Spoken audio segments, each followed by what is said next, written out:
Okay there, Travis. Give me one sec here. Just make sure everything looks good.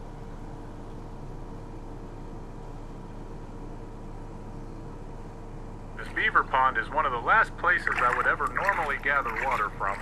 Don't know what on earth that was about. Excuse you. I don't care about you and your beaver pond, sir. Thank you. One sec here.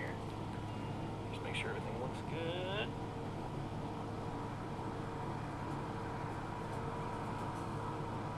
This beaver pond is one of the last places. Okay, well, we know the audio is good.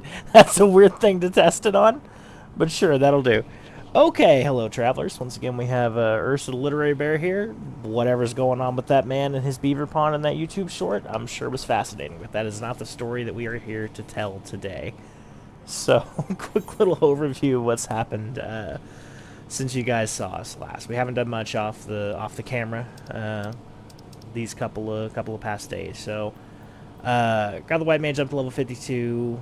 Dragoon is almost at that level 50 range. Archer's level 22. I did not progress the storyline for Archer, obviously. Most of the leveling up happened as a result of finishing up the hunting logs. So, if we look in our armory chest, excuse me. Got our armory chest at the rings. We can't equip this yet, but that's the Master Lancer's ring. And here, of course, we have the Master Conjurer's ring. Wrong hand. Very snazzy rings. Honestly, I think it's worth getting them just for the rings. But just real quick on the agenda for today. So the main reason I'm doing this today is so that I can get Gilding the Bilious, so that on the in the background I can start working on more stuff at the Grand Company, including squadrons. But I didn't want to do that off screen. I think we made a rule basically where anytime I do a dungeon for the first time, I definitely want to make sure that I do it on camera. But that's just fair to you guys. I don't want to take that away from you. But being as we're here, we might as well take on a couple of blues here, because I noticed when I was doing the hunting log that there's a blue quest over here, and I think it's for Zumiel Darkhold. We're just going to check. I have heard much of your doings, and I thank you all the woman for the task. To the west is Zumiel Darkhold, who was meant to serve as a new keep for Lord Zumiel, ever a friend to House Durandare. But before the masons and carpenters could complete their work within the caves, hordes of voidsent appeared and drove them out. In the years since, the creatures have consolidated their presence. As such, we officially petition your assistance in reclaiming the Darkhold. All arrangements have been made. You need only give your assent. Speak to Sir Alfili at the Ingress if you are with us, and she will tell you what you need to know. So notice it's SER. And not SIR. We'll go ahead and go do that real quick. And the other. A knight, and it gets conflated, and some media even gets this wrong, which is interesting. Knight in any gender is SER. So, like for example, Sir Arthur, right, would be SER, not SIR. It is not a gendered title. It is a like title of rank, essentially, and so that can apply to either gender. Ishgard definitely goes more French, but there's a lot of European roots there, looking back on it historically. So here's Sir Ophelia. Welcome to Zumiel Darkhold, built to withstand all Dravenian's ploys and plans. These were natural caves behind me until House Emil began to enlarge, connect, and fashion them into a stronghold. Alas and alack, the void sense struck, interrupting the work. Alas. Then, in the confusion, Guardians infiltrated the keep. Alack. All in all, 'twas a fine mess. The Guardians were eventually forced into retreat, of course, but the void scent remained. And so the fortress goes uncompleted, a home for abominations. Woe, woe is us. Yet the war with the dragons rages, and we have no nights to spare for this noble mission. Even I am here strictly on a very long lunch break, arranged by Sir Carwile. Please see to these abominations, Madam Adventure. Madam, I have much prowess with the paperwork, should you require aid of that sort. That was some pretty interesting dialogue. I'm not sure what's going on with that. We actually have done Zumiel Darkhold before. We did it whenever we were doing the previous quest line, and that's interesting that you can unlock them with the Grand Company quest lines. I didn't realize that was the case, but it's pretty interesting. If I go to complete it, is there an option for Yeah, Grand Company Quest. Look at that. So yeah, when we did Shadows and Cast, it put us over here. So that's interesting. And of course, we're going to be doing the Aurum Vale now. So we'll speak with Willemius, and do the guild, the Aurum Vale as well. My hope is to queue into the Aurum Vale as a Dragoon and get that final level. I had traded in my silver chocobo feathers to get a conjurer's main weapon and a lancer's main weapon. Is it 100% necessary to do that? Absolutely not. But to be honest with you, those feathers really don't do a whole lot either. So I'm not that concerned about them. Oh, we are having some internet issues. Let me see what I can do.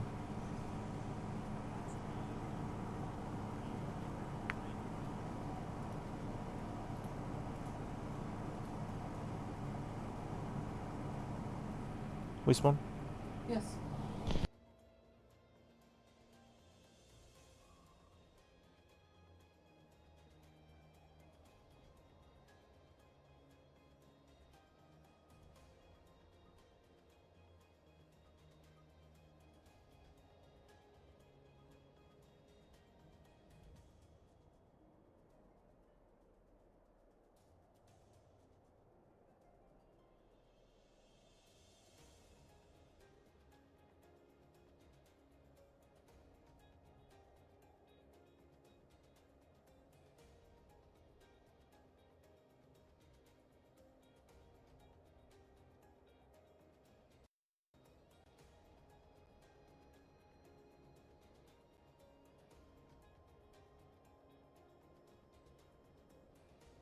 Okay, Travelers, that is the best I can do. It's still a little bit squelchy, but it doesn't look terrible.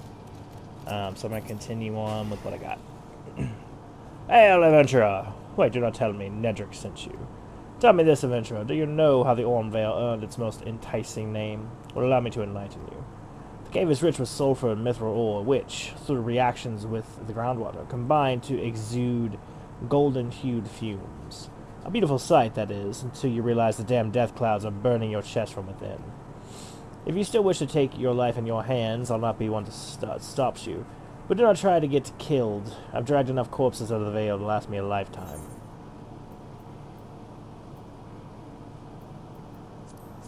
As always, going with the gold.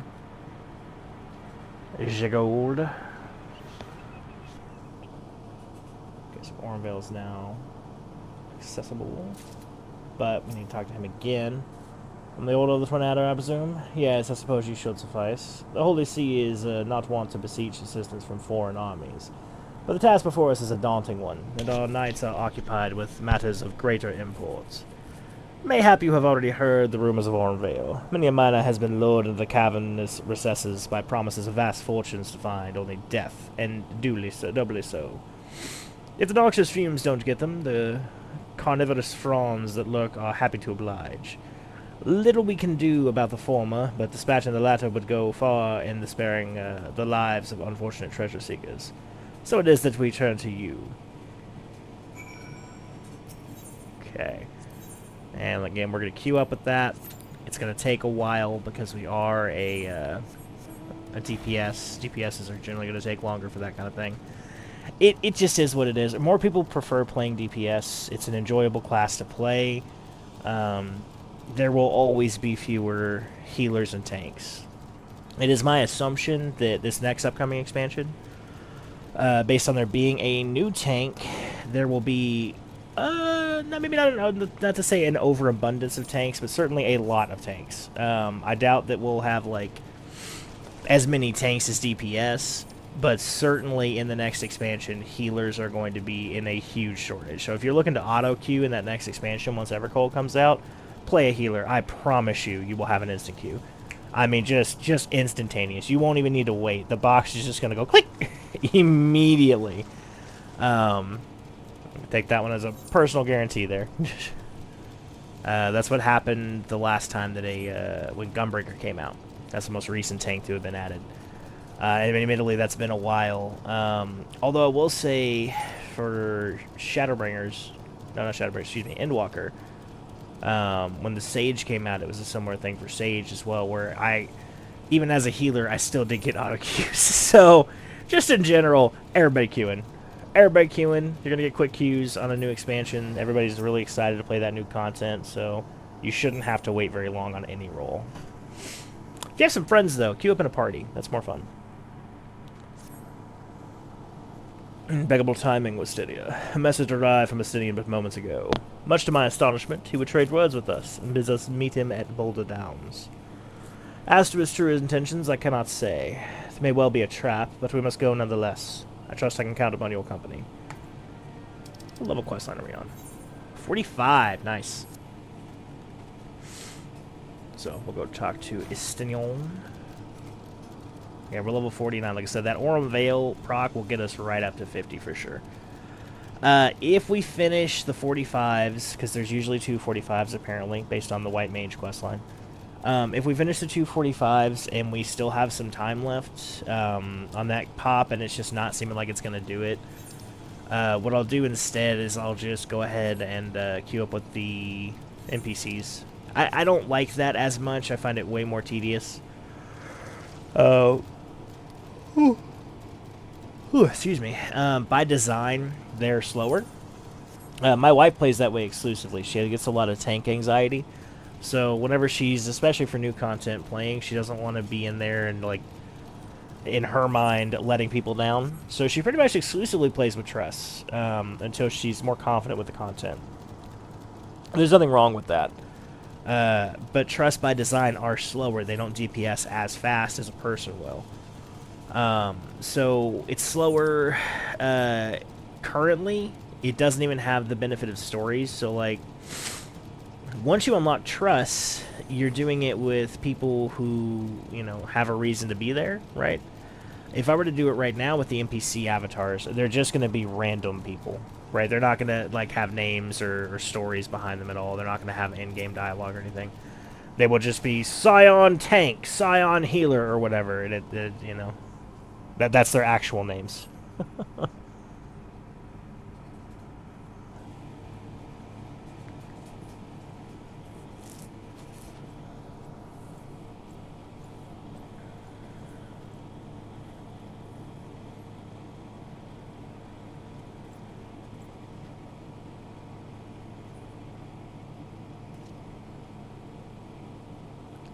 Greetings, Master. It has been too long. Estinian, end this folly at once. You must know that each second the eye passes outside Ishgard's walls brings us closer to the repeat of the tragedy of 20 summers past. Surrender yourself and the eye, and return with me to Ishgard before it's too late. Ah, but it is already too late, Master. For you see, Nidhogg has already awakened. What? Hear me, Master.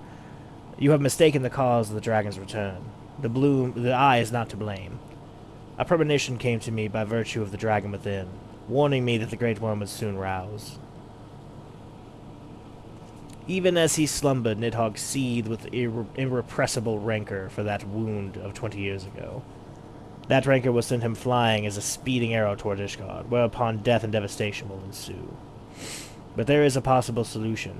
Were the eye taken to a remote land far from the Holy See, then and only then could destruction be averted and the lives of the innocent Ishgardians spared. You mean to make a bait of yourself?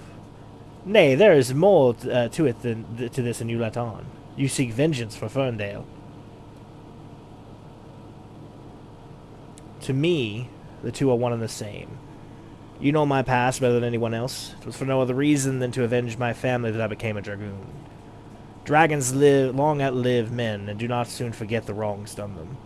What grudge they harbor burns as a fire in their hearts, over time swelling into an unquenchable inferno. You merely look back on history to see that Nidhogg grows stronger with each awakening. When last he darkened our skies, the Great Worm came within a hair's breadth of laying waste to Ishgard. Not short of death will prevent him from completing his mission when he wakes next. Nidhogg took everything from me. Now I shall take everything from him, even if it means my life. The eye works in ways men can ill comprehend, but this much is plain. In choosing 2 Azure Dragoons in one generation, it means for us to join together in common cause. Adventurer, You have heard my resolve. Now I ask you to lend your power, I, the power of the dragon. In the long and proud history of Ishgard, never before have two Azure Dragoons arisen in the same era to fight as one. This is our best, nay, our only chance to send the Great Worm to eternal slumber. Behold my armor. This is the Draken mail, forged in the lifeblood of dragons. As blood calls to blood, so too does the armor call to the dragon within, redoubling the wearer's strength thereby.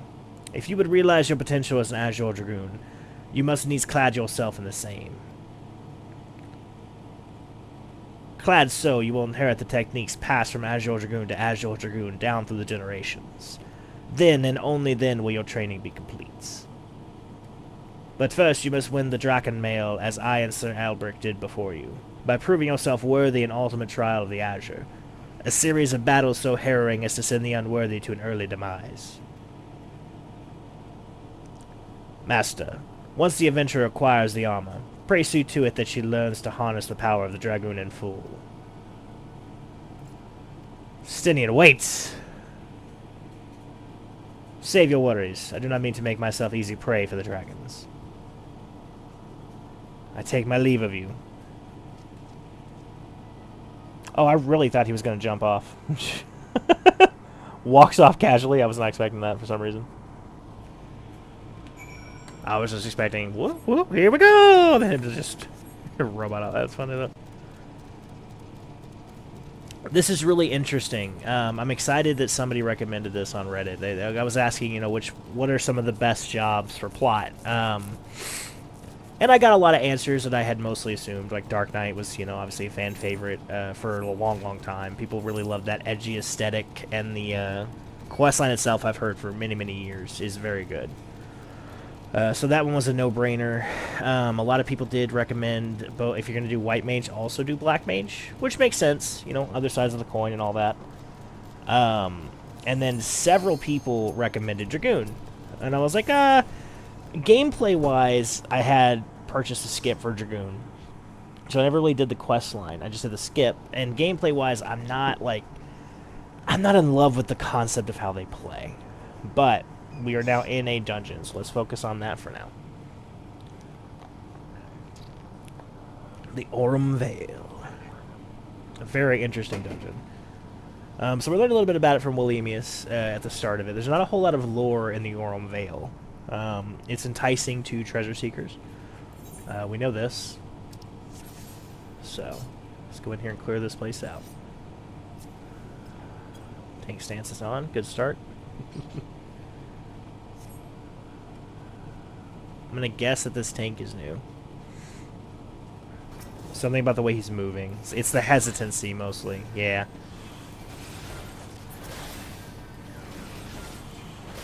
Am I not hitting? There we go. I don't know what was going on. I was not hitting anything.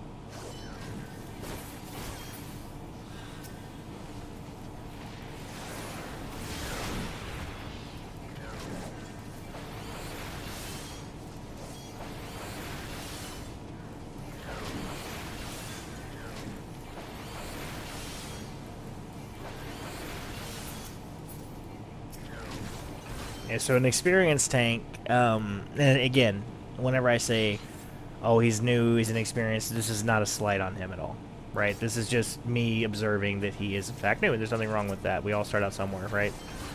But I can tell he's new because of the way that he moves, because of the way that he, like, prioritizes things. So, like, right here, he targeted all these enemies. You don't really need to do that. What an experienced tank would do would be pull everything into the boss door, and then basically just wait there, to be honest.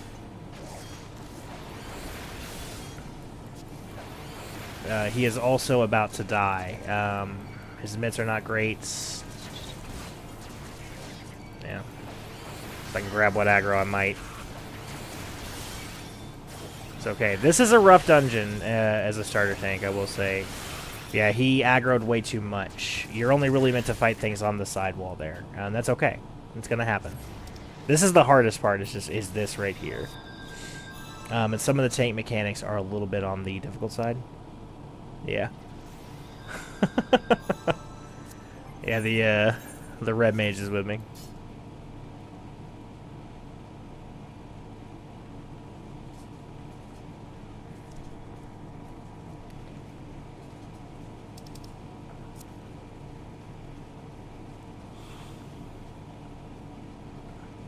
So yeah, he's trying to fight everything. We don't really need to do that.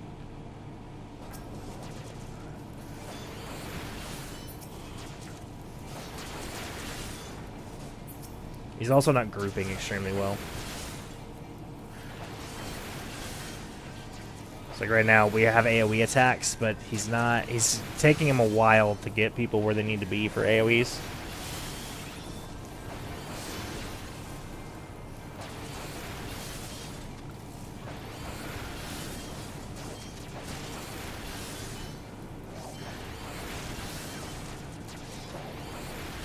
Also, no home gang uses, which I thought was interesting. At least if he did use it, I didn't see it. I do tend to monitor mitts, because as a healer, it's very important that I know when the tank is about to start taking more damage. But again, we all got to learn somehow. This is genuinely the hardest part. There's a mechanic up here that'll kill literally anybody, but if the healer's familiar with it, we should be okay even then.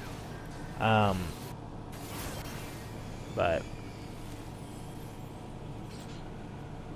yeah, that one trash section is very, very difficult if you're not familiar with the MO. Might be my fruit right there.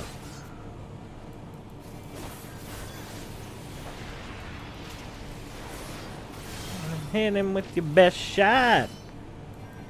Gonna hit him with my best shot. There's that gold lung. Okay, so this is the mechanic I was talking about, gold lung. So when Wilemius was talking about it in here, right, he was talking about how dangerous these fumes are, essentially, to inhale.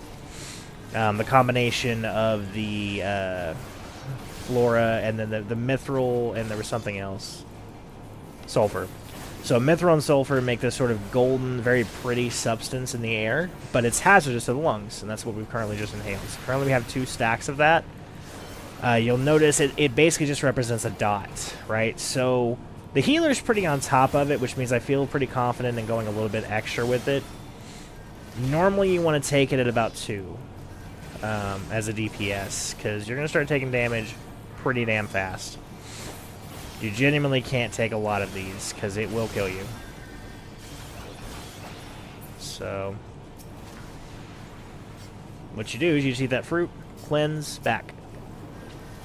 It will lower your DPS, but you know what lowers your DPS worse than that? Death. Death will lower your DPS the worst. So just take your fruit and don't die. You notice the tank, again, he is new. He does not know about the fruit. Everybody else has taken at least 1. Fortunately, he does have tank privilege, and so he can live through probably... I've had a tank with like 6 of these stacks before, and he lived. But he had better gear at that point. If this is a new tank, presumably his gear is also slightly subpar. Presumably. Oh, they just cleanse it from you. Interesting. Previously, they put a bunch of fruit here at the end, but you had to eat the fruit. So that's a bit new. Yeah. Trust me, I wasn't greeting that just to greet it, guys. I do need it. Yep. This is actually the best. These gauntlets are the best piece of gear that I have. Okay, so Morble fruits. Kill them before they hatch. They're a ticking time clock, basically. Morble seedlings, not that big a deal. Morble enemies are classic Final Fantasy, right? They're essentially a druidic construct of vines and rot, basically. They typically represent decay. Their like signature series technique is called Bad Breath. Generally speaking, in most Final Fantasy games, it will just give you every debuff under the sun, right? Just all of them, literally all of them. Like, it'll give you debuffs that don't make any sense for breath to have given you. Like, it will blind you, deafen you, silence you, stun you, paralyze you. It'll do everything. Petrify. So, pretty classic Final Fantasy there. And, of course, we have our very own baby Morble. Should we want one? Or should we be lucky enough to roll on it, I suppose? That's an incredibly common drop. Typically, we're probably going to get 2 or 3 more of those in this run. Every FC I've ever joined, except the one I'm in currently, will usually have at least one like freebie chest, which is just gimmies for everybody. That chest will almost always contain an abundance of morbol saplings, just because they're so common. People don't want them; they don't sell for anything, so usually they just give them away.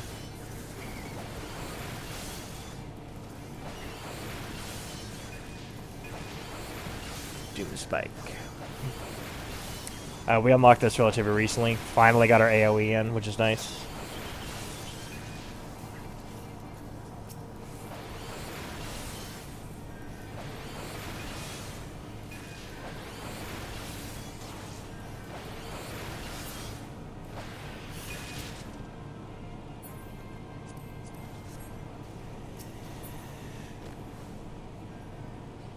Okay, coin counter. It's a classic, classic boss here.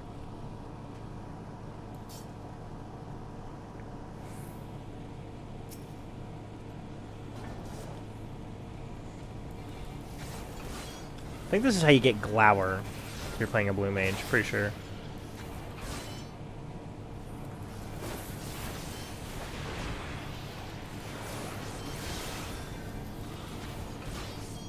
And the thing about him that's the most important, and this tank does not know, is that he has cleaves, which is just a term for swings that'll hit more than just what he's swinging at, right? So, like, if the tank puts him facing me and he cleaves, he's going to cleave pretty much that entire area past those side arrows that indicate the flank. So the tank needs to keep him from looking at anybody, basically. Oh, the stun did take. Interesting. The Glower, the tank cannot help, I will say. The Glower is just going to happen.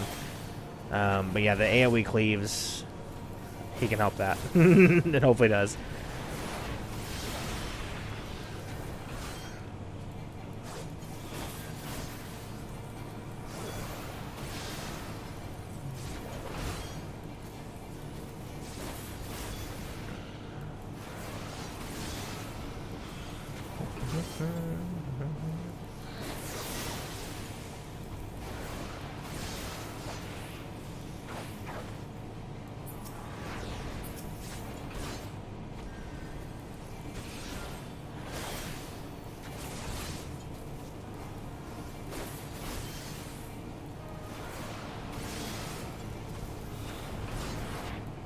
Oh, wrong one. Proc my life surge on the Vorpal Thrust. No big deal, but slightly less CPS. There we go, level 50. So that's one of our goals done right there, Travelers, which is nice. And we unlocked Chaos Thrust, which is the third part of our other thing, so that's kind of cool. Ooh. Can I equip it? I can equip this. Oh, I hope I roll on that. That'd be great. Oh, I think the tank got it. That's okay. Did he need it? He didn't really need it, but that's okay. Again, he hit the need button. He is the tank roll. He gets priority on that. I'm fine with that. It would have been nice, but I'm fine with it.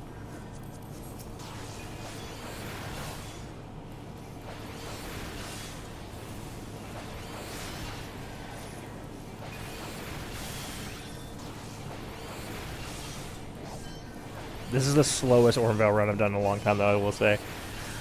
Still faster than the NPCs. I know I said that earlier, and yeah, I did mean it. It is quite slow. Quite slow. I think he thinks, and this is something that I was under the impression of whenever I was new, I think he thinks he has to go into the chest to be able to interact with the chest. Oh, yes, we are now level 50, so we can equip this lance. Which will mean we're going to be doing way more damage.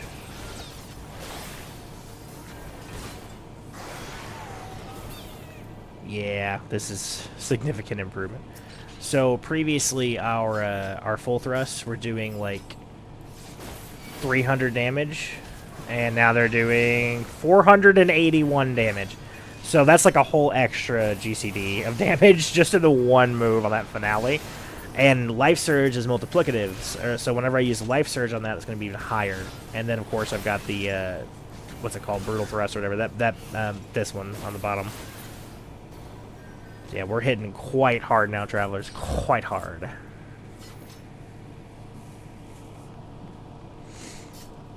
Yeah, one thing you don't typically want to be stingy on upgrading is your weapon. I just didn't want to bother upgrading it twice, so I was lazy. I admit it, but you're doing a lot more damage now.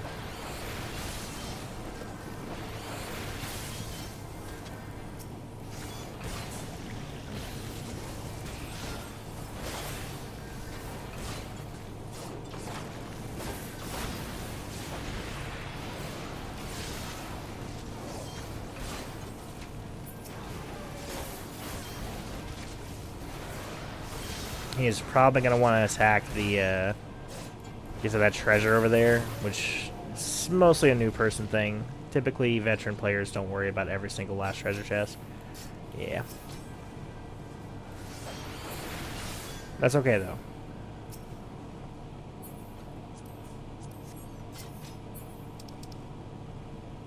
Oh, it's a cool weapon for him.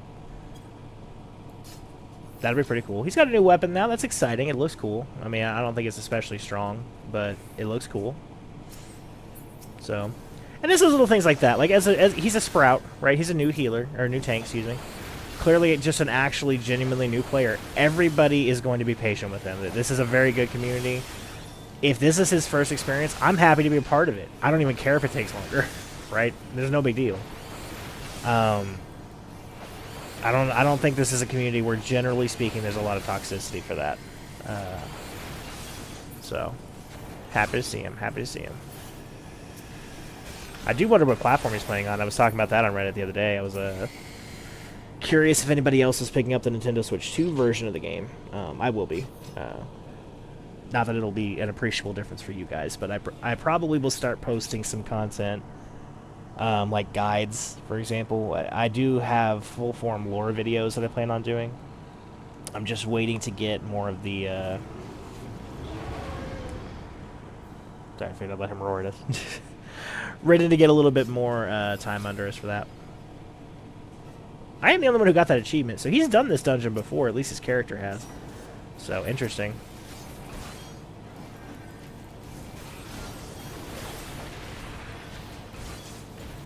Fully resisted.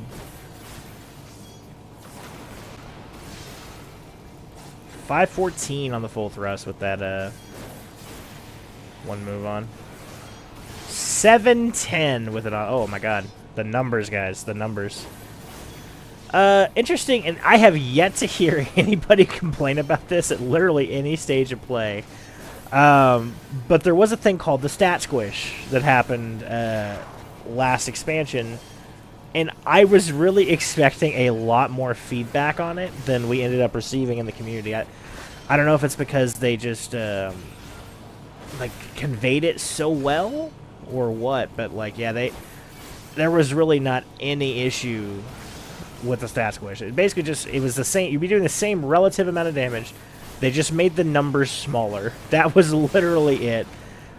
Technically, in terms of how the numbers work because they're percentages, you would be doing slightly less damage just because that's how the numbers function, you know, when you're dealing math on that scale. But for the most part, yeah, not really a whole lot of difference there. And I have yet to see any complaints about it one way or the other. But again, very nice. Very proud of the community for that one. It's not often that you can say that most members of the community are very reasonable. They've engendered a lot of trust in this community, and I think that's a good thing.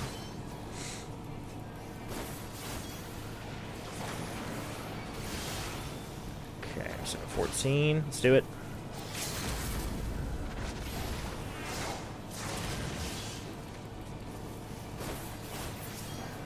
So as a melee, it is usually my job to limit break. So nice, nice. Cool that I got to see the tank in this cutscene too. Really, everybody's there.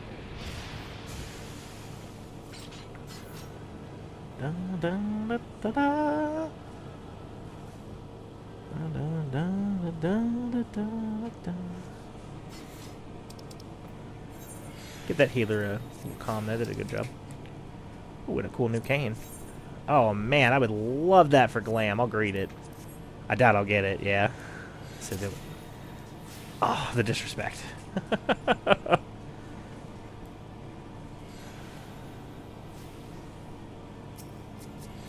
Where's Bow?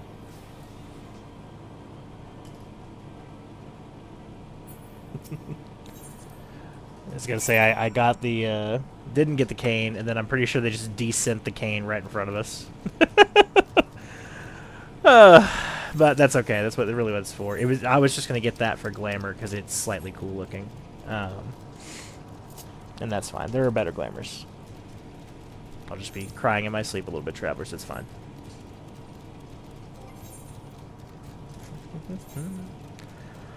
Alright, so let's continue on with the Dragoon questline. Perfect timing. All the way up to level 51, too, in the Dragoon, which is excellent. So we should be able to complete this now that we have that weapon, make it even easier, actually. That'd be nice. Hop in here real quick. Estinian. Forgive me, I was deep in thought. Now then, as to acquiring the armor for which Estinian spoke, at first it was my intention to bequeath mine own armor to you. I am an Dragoon no longer, and its powers are wasted on me. It would be simple enough to hand it over to you, complete your training right here and now. But it is as Estinian said, the dragon armor is no ordinary set of mail. Its strength derives from dragon blood whence it came, the blood's power resonating with the soul of the wearer. Though I can no longer draw upon mine own power, its bond to me was forged years ago. Were it bestowed upon you now, I fear it would offer but a scintilla of the protection it offered me in the bygone days. Aye, Estinian has the right of it. You must claim your armor as he and I did before you. You must complete the trials of the Azure, that the powers of the dragon blood be yours and yours alone. The ogre's belly will be your final test begins. I shall dispatch Sir Brucemont there. Seek him upon your arrival. Brucemont. Save ourselves just a Scotia walk in there. We are really tearing through this, by the way, in a much faster way than I was thinking. Because I was sitting here thinking about it today. I was like, man, we've got, like, Dragoon to 50, White Mage to 50, Archer to 22. I didn't touch on it earlier in that stream, but look at all this. They're almost all the way up to 50s if they're not already. Got Goldsmith to 50, Miner, Fisher, Botanist all to 50. So, and that's a good thing, because it means that we are in a pretty good position to just start increasing our MSQ, so we can start unlocking new areas, because, like, the turn-ins I've been using become more difficult when you're turning into areas that you can't reach, right? I can't go harvest something if I don't have access to the area that it's in, so yeah, we've rapidly approached that point, so.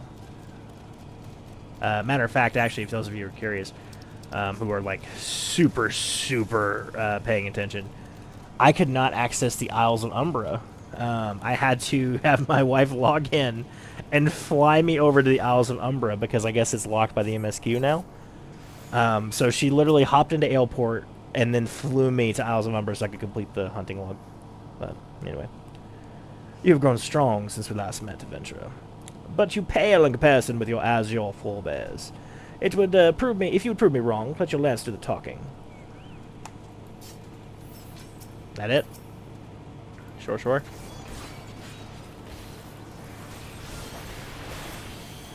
Oh, we have Chaos Thrust now. I know I'm being redundant here, but let me do it again. Chaos Thrust. First time for that one. Nice.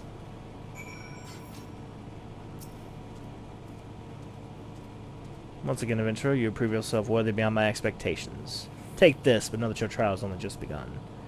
Your next challenge lies in the chamber beyond. Sir Hestinian awaits you there. Holstein, probably. Holstein. I always think it's interesting they draw these, like, divider lines, right? But then this is poking out, so why not just make the divider line follow the... You know what I mean? It's just weird. It's weird that they do that. But...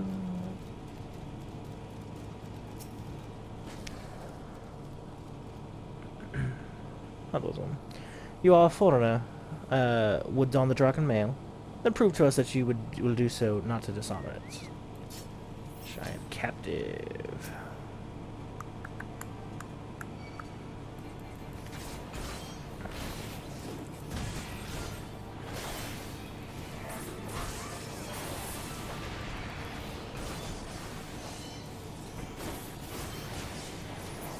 Fuck it. So I'm not wasting that.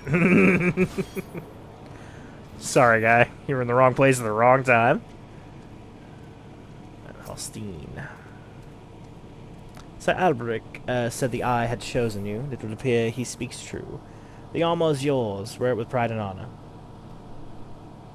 Your trial is not complete, but be forewarned. Many before you have made it this far, only to fall at the final challenge. Do not let overconfidence be your downfall.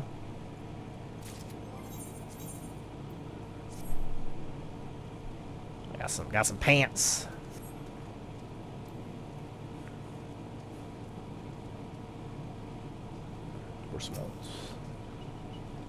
So you made it this far? Very well. Prove yourself worthy of the Azure, or die in the efforts.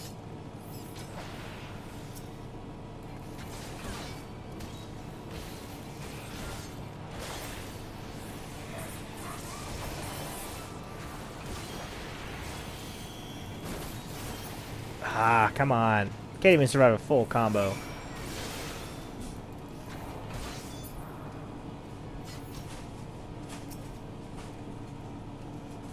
You have demonstrated your power to me beyond a doubt. Aye, there is not an Ishgardian who would gainsay your right to don the armor of dragons. I shall send word to Sir Aymeric that you have passed your trials here. It is he who will present you with the fourth piece of armor, and consummate your training. Go now, my fellow Dragoon, and deliver this land from the Great Worm's wrath.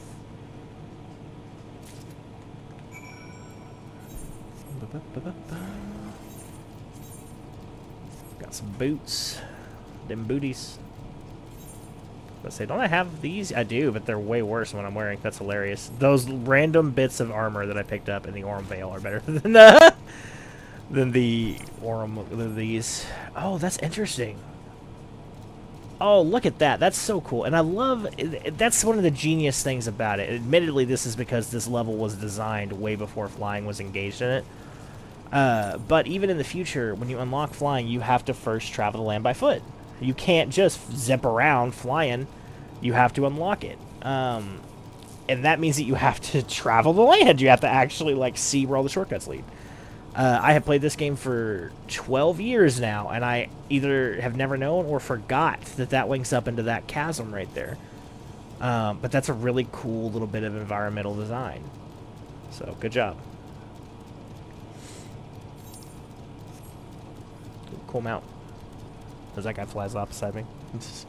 Oh, we do have a mount that I think more befits the Dragoon as well now. Slightly. Spent some achievement points, got this one. This is slightly more Dragoon-y to me. Once we get an actual dragon, obviously that'll be better. But... I can just see a Dragoon doing this. Like, yeah, I got a pet behemoth. What of it?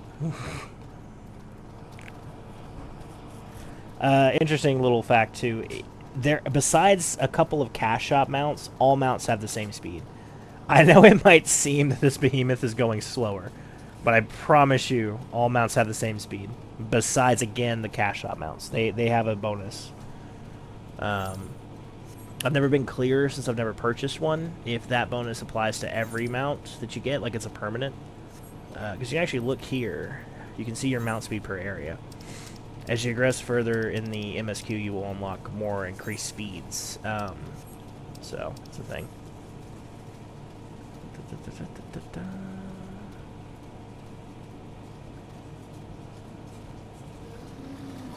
Sir Alberic.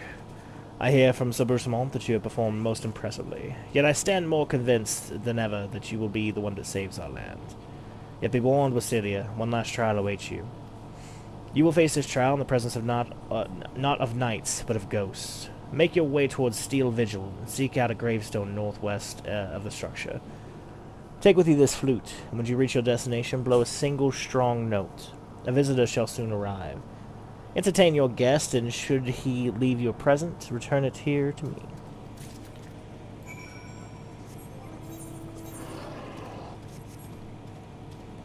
Steel Vigil.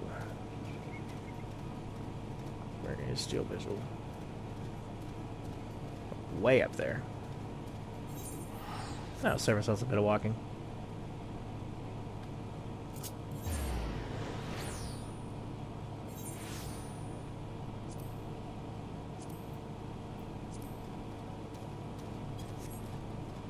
We're still struggling to maintain money. Just look down. Whatever we just did, I think it must have been those bonus quests, gave us quite a bit of gold. I mean, we're sitting at 31,000. My wife has 430 million or something on her, and she offered to give me a small loan, just a small loan of 430 million. And I was like, no, I'll come by it honest. In fairness, I have about 5 or 6 million on other characters that I could easily transfer over to this one. It just, yeah. I want to earn it. That way when we have our house for the stream, it'll be because we've earned the house for the stream. That being said, if we get to the next expansion, and the hype is so real, or even really before the Switch release, if I don't have enough gil by then, I will probably be like, small loan 4 million, please. Because if we don't get housing by then, we're not like to be able to do so. So I'm expecting a lot of people are going to be joining. This happened when Xbox players came in. Generally, you know, it's exciting. It's very exciting. I'm happy to welcome them here. Not at all upset about it, but it will mean that all the houses get scooped up very quickly. So, done that what we can. This, by the way, for those of you who are not watching, is our character's former homeland. The Holy See of Ishgard.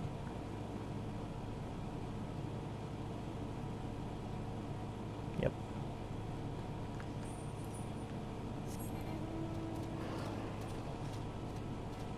Okay, but loot. No.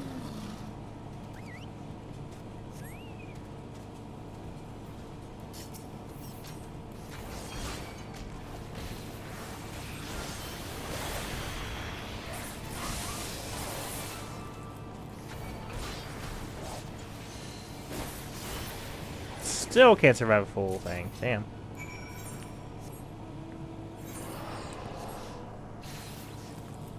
Oh, because I'm paralyzed, really.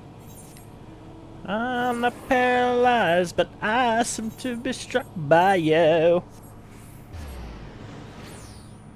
I know, spot on. I'll join Eorzea's Got Talent. Smashing success.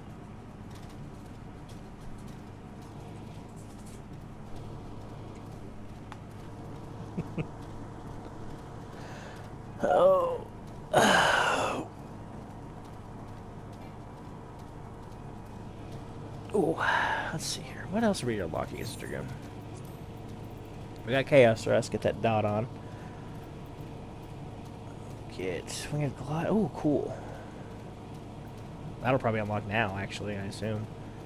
And then Dragon Fire Dive, which is one of the most badass sounding and badass looking moves in the game. I don't know of anybody who doesn't find that satisfying. All the dive moves are very cool.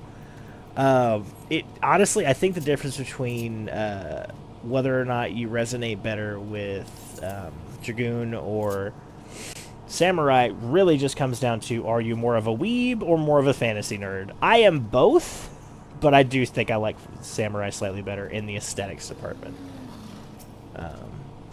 I think it's just because I like katanas more than I like spears, I guess.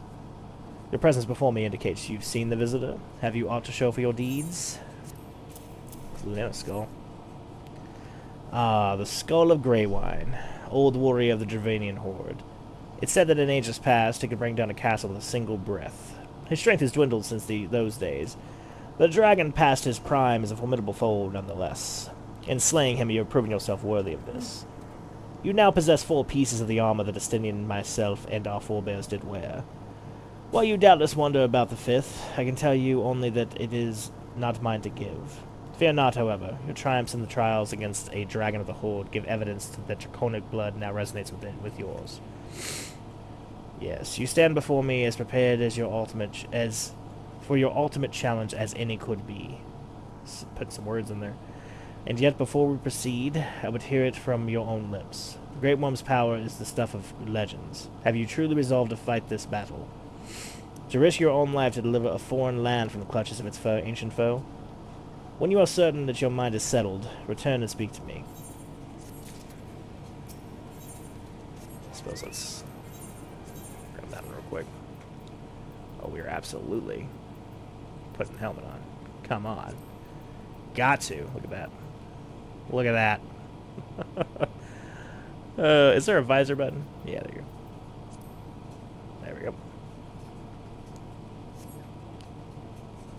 Pretty snazzy. Alright, let's carry on. So you would join their strength to Estinians, that Ishgard might be free of the rage of the Great Worm forevermore? Then I shall honor my promise. You shall have full use of your powers by the time we are done. Before we begin, there is something I must needs confess. You will recall the tale of my battle with Nidhogg 20 years past, and how the power of the dragon left me on account of the injuries I sustained? What I said was an untruth. The power did not abandon me, Wisteria. It was I who abandoned it. Being derived from our mortal enemies, the power of the Azure Dragoon is a double-edged sword. Even as it lends us the strength we need to smite dragons, it heightens our communion with the creatures, rendering our minds more susceptible to their seduction than ordinary men. Even as I buried my lance in Nidhogg's flesh, our gazes locked, and mine eyes met then with a look that would fair impale a man. In that instant, I found myself assailed by a torrent of emotions not my own. Sorrow, rancor, pity. They threatened to drown the man in me and leave behind a dragon. Fearing that I might turn traitor, I chose to purge myself of that power that the eye bestowed upon me. Thus regaining lucidity, I was able to rout the grievously wounded Nidhogg. Alas, countless of his brethren yet remained. As if to mock me, they fell upon Ferndale with a vengeance. Bereft of my power, it was all I could do to save but one child. Nary a soul knows of this, nay, not even a Estinian, but I can keep him in the dark no longer. At our last meeting, Estinian said that protecting Ishgard and exacting revenge upon Nidhogg are as one to him. That frame of mind, I fear, may well lead to his demise. The desire to protect and the desire to avenge are opposing forces that can ill be reconciled.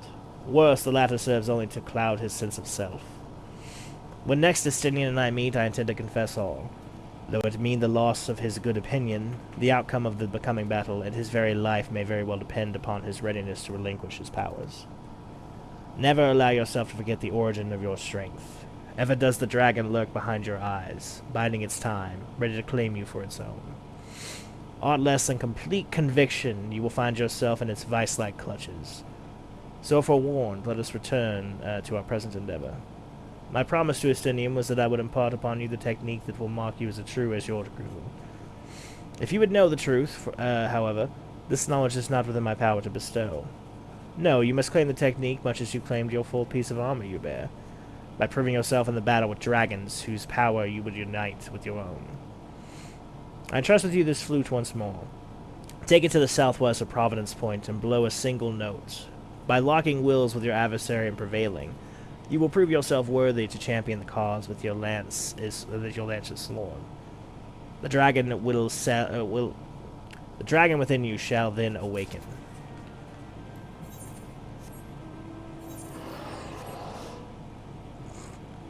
Lean back there.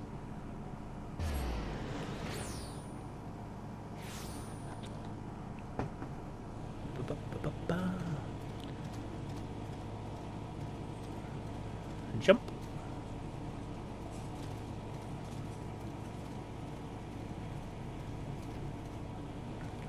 You really do all these Dragoon quests in like one little area. It's kind of nice, actually. I feel like the other one had me traveling all over all of the Shroud, so it is nice to be able just to kind of chill in one area. Oh, damn it all. I bet you... Yep. Because I can't fly, so I'm going to have to go all the way up and around. That's alright, though. Give our behemoth some exercise.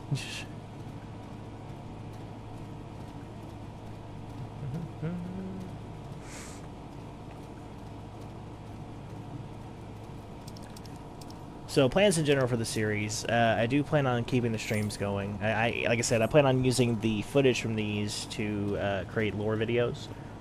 I was getting some inspiration for that today, going into looking at all the different calamities and things. I don't know. It's interesting to see what the first one's going to be. I feel like a lore-based sort of quick summary of the jobs, or maybe even the races. I might start out with the races. Just like a lore-based, and somewhat like kind of packaged in a style of which race should you choose, Final Fantasy XIV, right? I think that would be interesting, because all the races do have very unique lore. So I might package it that way, see if that how that resonates, if I'm satisfied with that, and then go from there. Then I'd like to do one comparing all the healers, all the tanks, that kind of thing. I know these are videos that other people have done, but, you know, these will be my ones.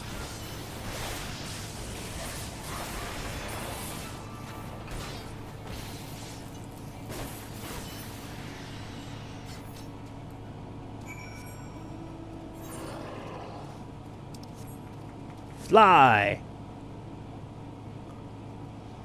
Bam.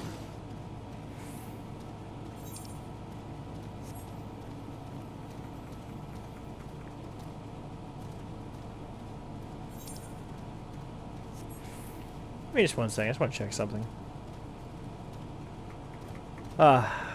Sorry. Just checking. No reason. I'm sure we'll get to that eventually. Just realized I was driving right by him.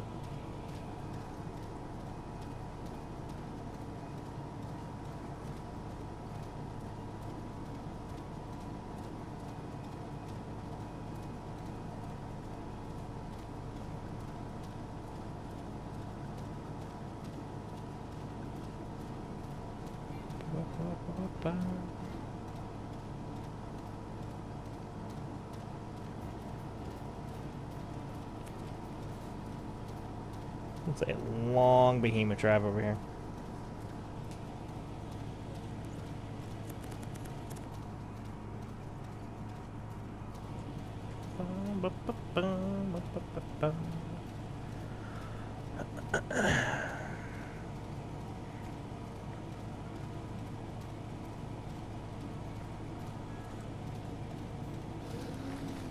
Okay. It's good to see you safely returned. Take it from your bearing that the engagement went favorably? Indeed. You left this place a woman Wisteria, but you return as a dragon. There is no more for me to teach you. From here, your battle is yours and yours alone. Now, you might recall me saying that the fifth and final piece of the Dragon armor was not mine to give. However, that is not wholly true. I could guide you in the direction of that which you seek. That said, I yet have reservations. The sheer power of the dragon housed within is such that a great many of your Dragoon forebears, myself among them, have proven hopelessly incapable of wielding it. But I do not doubt what I see. Within you has awakened a strength that forever eluded the likes of me. If you are not worthy of wearing the armor, then I know none who are. Remember my warning to you, Wisteria, and heed it well. Nidhogg is a lord among his kind. Aught less than complete conviction that you will surely fall under his thrall. Before you can master your foe, you must needs master yourself. Hone your lance arm till it bear no further honing, and then present yourself to me. When the time has come, I will tell you what you need to know. I look forward to our next meeting, my young dragon.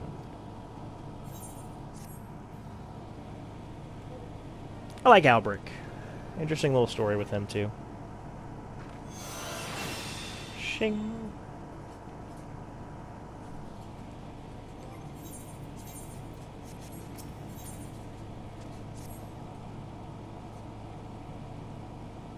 Ah, Wisteria, an urgent message arrived from Estinian in your absence. He bid you come at once to the Steel Vigil. It would seem Nidhogg is on the move, and rather sooner than we expected. It appears you have not yet fully become a master of the dragon within, and yet we are racing against time. I fear we have no choice but to do battle to the best of your current abilities, without the dragon mail I promised. Now let us away. Estinian must know the truth of Ferndale, lest he fall for the Great Worm's seduction. There's a balloon flying over him in the background. That's a Ixalian dirigible, I suppose. Not a balloon, but, you know, spade and all that. It's a balloon. I don't know when we're going to get the Beast quest lines unlocked. I think we have to probably progress a certain point in the MSQ for that. We will absolutely be doing those. Probably what I'll do is I'll unlock them. Daily grind them out, obviously off screen. You guys don't need to watch that. But whenever we reach the story milestones, I'll hop in there and we'll do those in the stream. Probably bonus streams like we're doing today. Bonus streams are not going to be very long. We're hitting an hour right now, and that's probably about long enough. We're going to hop in there and just finish up a couple more things on my checklist. It's not much.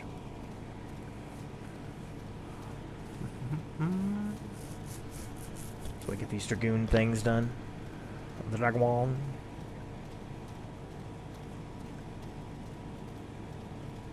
Is this always open?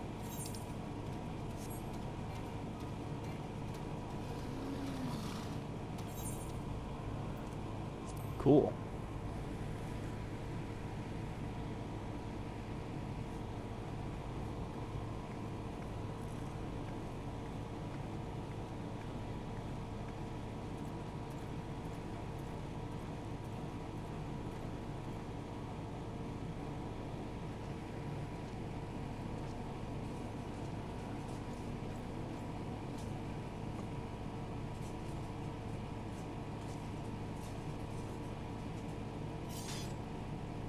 Albrecht, I have waited long for this day. You who fancy yourself an Azure Dragoon, the man whose cause can have taken for your own is a coward. He relinquished the power of the Dragoon for his own violation of his own volition as he watched Ferndale burned. Do you not think it ironic that I was chosen the Azure Dragoon? I, an orphan who has not a value to protect in Ishgard. I suppose I must give thanks, for it was the eye that revealed to me the truth, a truth so damning as to undo a lifetime of trust. I loved you as a father, but I could ill forgive you for Ferndale. As I understand it, you've kept even the Archbishop in the dark regarding the missing eye. Do you mean to take your shame to your grave? But I waste my breath. Prepare yourself, old man, for I shall lay waste to all the things you hold dear. And once I'm finished with you, I shall do what no Azure Dragoon has succeeded in doing. I shall claim Nidhogg's head. Calm yourself, Estinian. Your rage renders you vulnerable to the Dragoon's influence. The Dragon's influence. It's Dragoon and Dragon. It's too much. Wisteria. Oh, we're ready to throw down. And you, I thought I'd found kindred, someone beside whom I could fight the Great Worm. It's with a heavy heart that I relinquish that dream. Your affection for this coward has rendered you deaf to your own destiny. Very well. That we would one day cross lances was inevitable from the moment of our first meeting. As we shall now find out who is the Eye's true chosen. There can be only one. Love the Highlander reference, by the way. I also love that I'm fighting Estinian. I mean, I suppose, you know... Spoiler, it's not exactly like a unique concept to be fighting Estinian, but interesting. Didn't mean to do that. Completely ruined our entire deal. I'm excited. Forgive me.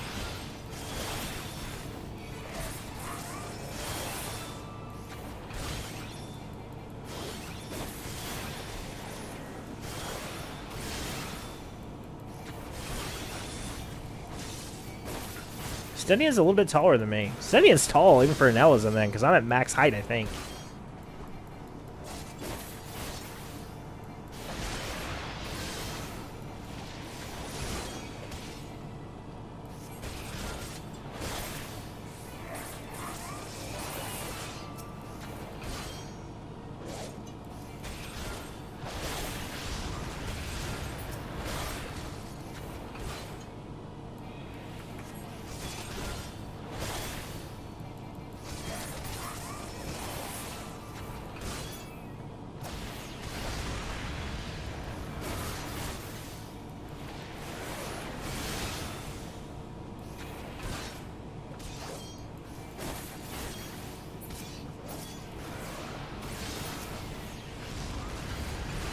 Let it burn.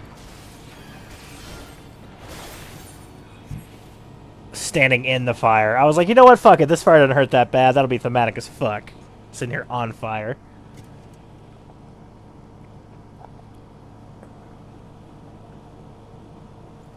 Feeble creature, dost thou desire power?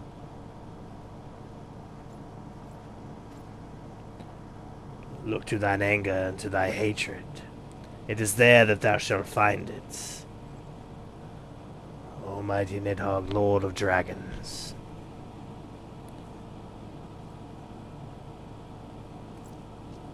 Grant unto me thy blood, that I might be granted the claws and fangs wherewith to rend thine enemies. Holy shit.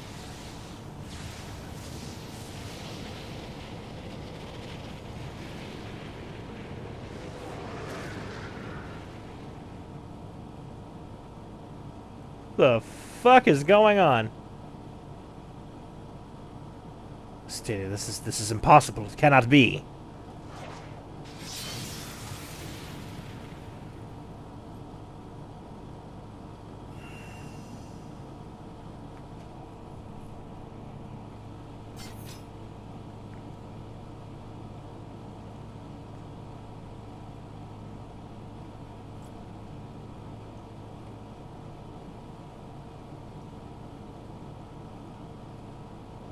Forgive me, Estinian. I have failed you once again. I am fine, Mysteria. Somewhat shaken, but otherwise whole of body. Suffice it to say, I have much to reflect upon. Let us return to the observatorium. That was fucking awesome. It brings up a lot of really interesting implications for what's going to happen, like the very first fucking quest of Heavensward. But very cool.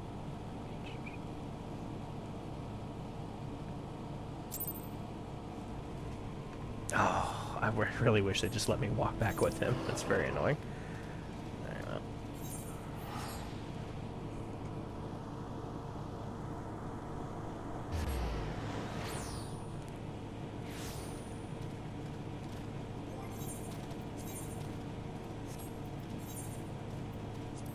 New chess piece, yeah, huh?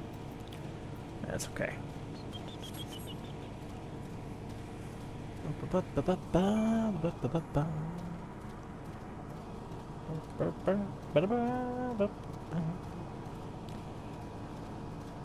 So that was Star Shatter Dive, I think, or Dragonfire Dive. I think it was Star Shatter Dive, Stardiver. This one. It didn't look like just Dragonfire Dive, which in and of itself completely badass. I mean, very cool move, but it didn't quite look like that.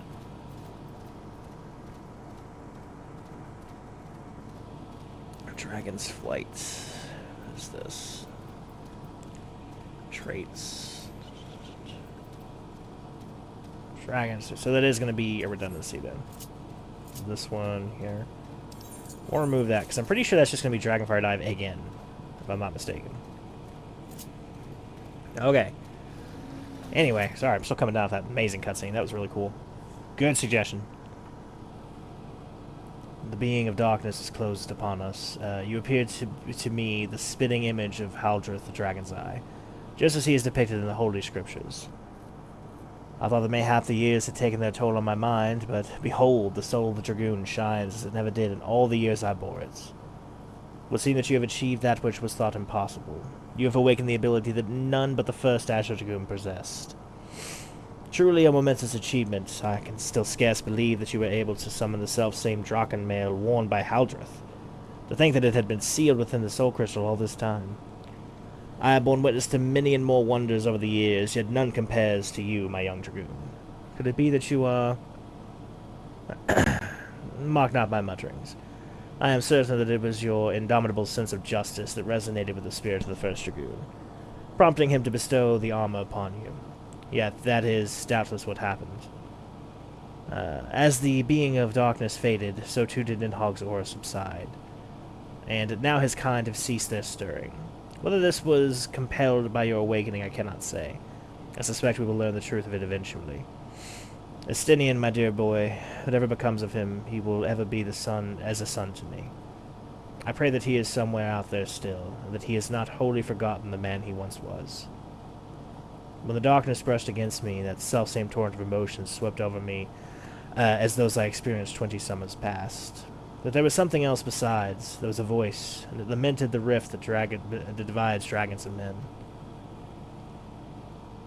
You will come to comprehend what I speak in due time. Till then, Mysteria, I pray that you will ever use your newfound strength in the name of justice. I wonder if he knows. He might know. That's interesting.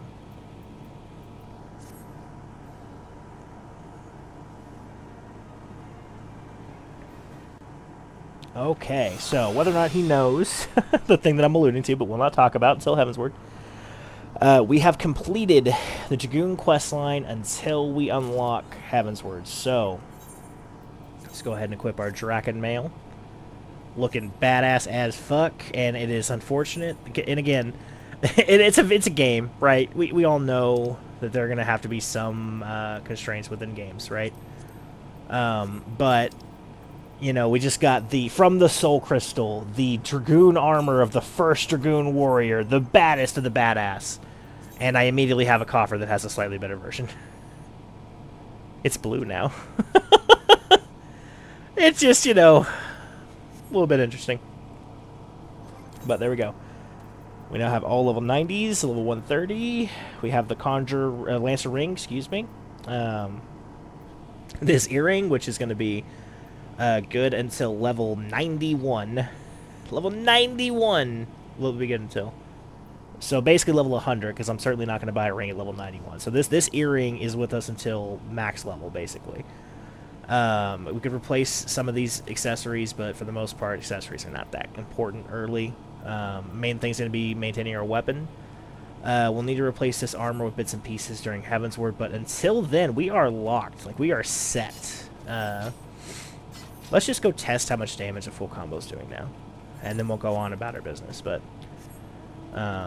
we made a lot of progress today. Like I said, I definitely did not want to do any of that stuff off camera. That had to have been a stream, so... Happy we got that caught up, so the next stream we can focus on doing the MSQ. That'll be Tuesday.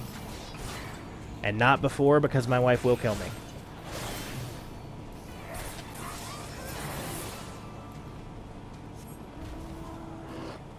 Okay. Incidentally, that thing I just did is called slide casting. It's whenever you move to cancel out the animation, it's something you have to learn as a healer. Not that big a deal. Alright, I want to see what a fully vested full thrust is doing. 1147 damage. An insane amount of damage. Oh, we didn't even do the best thing. Hang on. Hang on, travelers. Dragonfire dive. Holy shit. That's so fucking cool. Well, you can't tell. My wife's over here looking at me. You can't tell me that's not cool. She also plays the game. She knows. It ain't a mystery. Oh, she's judging me. I see it. I see it in those eyes. Alright, so back in. We're going to turn in our Gilding the Bilious. Level up our Twin Adder. I will say, quick little note too on the Lancer lore. So, it is interesting to me that the Lancer teaches you a lot about discipline, specifically for courage, and then the Dragoon kind of doubles down on that by telling you that, hey, like, you're gonna need discipline or this shit's gonna take you over. So I do think that they are pretty well in sync for that, which is nice. You don't always see that. I had no doubts that you would triumph, Sergeant, but the swiftness and surety with which you have done so is impressive indeed. As leader of the Yellow Serpents, I have never been proud of an adventurer under my command. Rest assured that your deeds have been conveyed to the powers that be. I look forward to the day that I can congratulate you on a well-deserved promotion. That day is going to be right now. We already did the hunting log, so apply for promotion. Percented 9,000.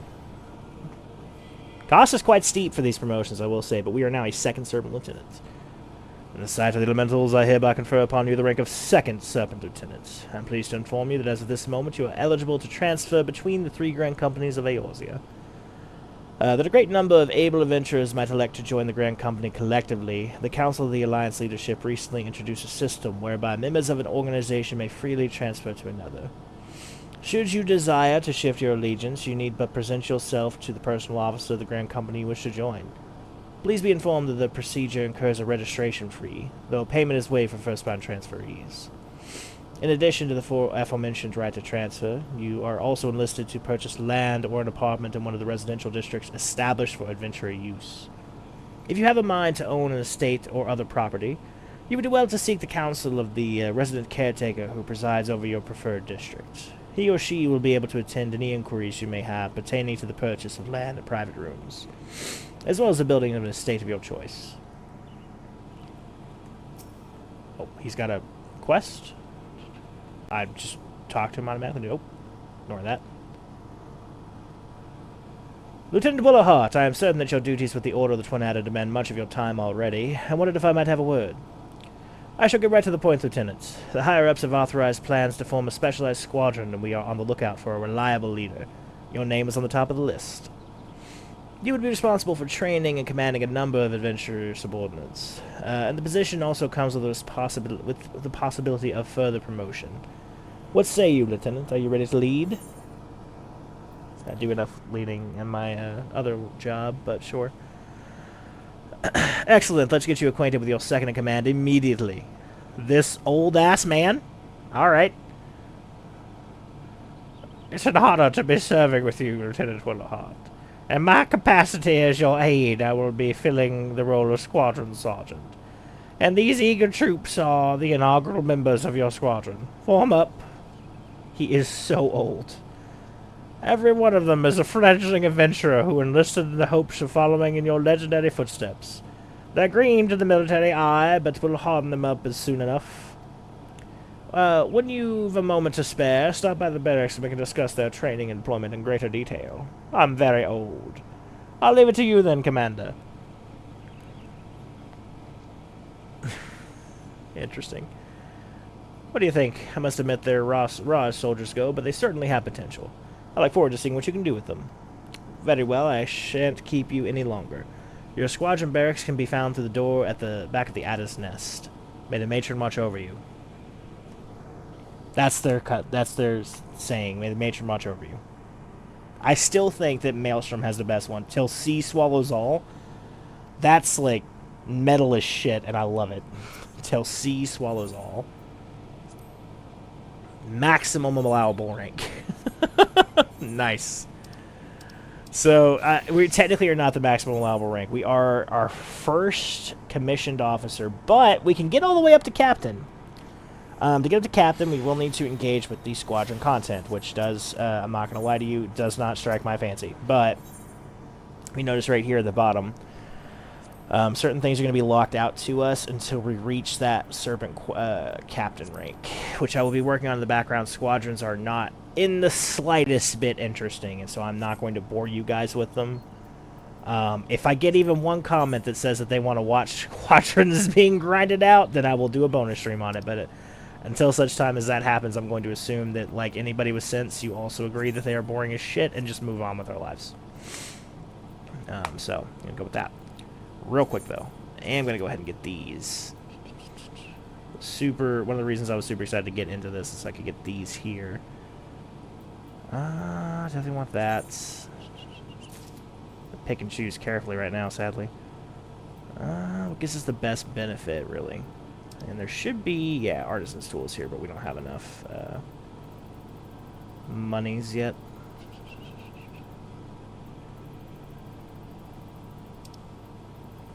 Fingernails. It's all the same price. Let's go with the pants because they'll look the least silly.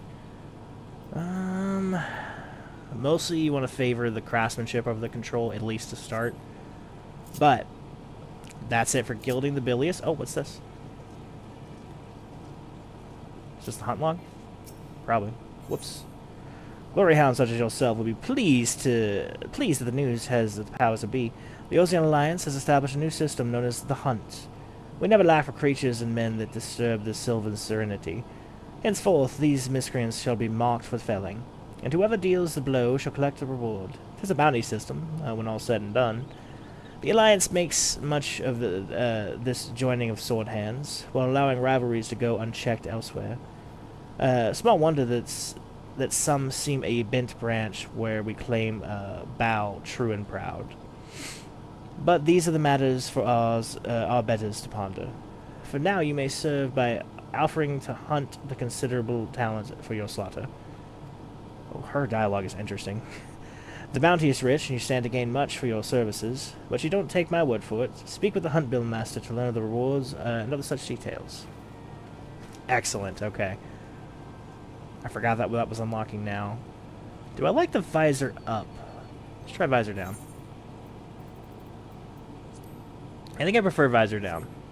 I do love that I'm still clearly wearing my glasses underneath this, though, which is quite funny. Here to join the hunt, are you? Excellent, excellent. I'll get right into the explanation. First things first, you'll want to take a look at this hunt board. There are bills for all sorts of marks here. There are two kinds of bills, the kinds for regular marks and the kinds for elite marks. The second of these are the most notorious sort. Before you go after one of them, I recommend you consult a hunter scholar. These people are veterans of the hunt who can recite the remedial codex by heart.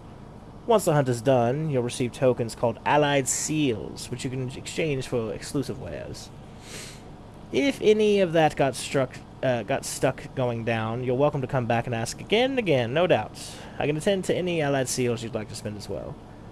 Woods will be done, Lieutenant. If I don't hear from you soon, I'll take it you want to hunt material, or to mark out the best of you. Oh, do cheer up. Better to die once than live ever in shame. Grab those. And grab that. And it's as simple as, it's just as simple as that, you guys. So Allied Seals, if you notice, these are pretty much the same manner of things that you can get on the thing here. So this is a level 70 item level. If I look over here... Whoops, not you. Oh, no, it is you. And level 55 item level. Oh, I'm wrong. Interesting. I like that. Okay. So there is kind of a middle ground then. So that they will have unique glam anyway for that then. So not small talk. I don't care at all about that. There we go. So they do have some unique glam then, which is interesting. The Twin Adders are interesting because they have this sort of like... If you've ever played the Elder Scrolls series, they have this very glass design. Very pretty looking. I quite like that bow. It's actually really nice. They're lacking the insignia, near as I can tell, of the Twin Adders, but you still kind of get it from the theming, honestly. Which is kind of cool. Yeah, this is quite cool. Oh, that's definitely Twin Adder Blaze. Look at that. That's really cool, actually. I like that a lot. So I might be getting some of these then. What's the jerkin?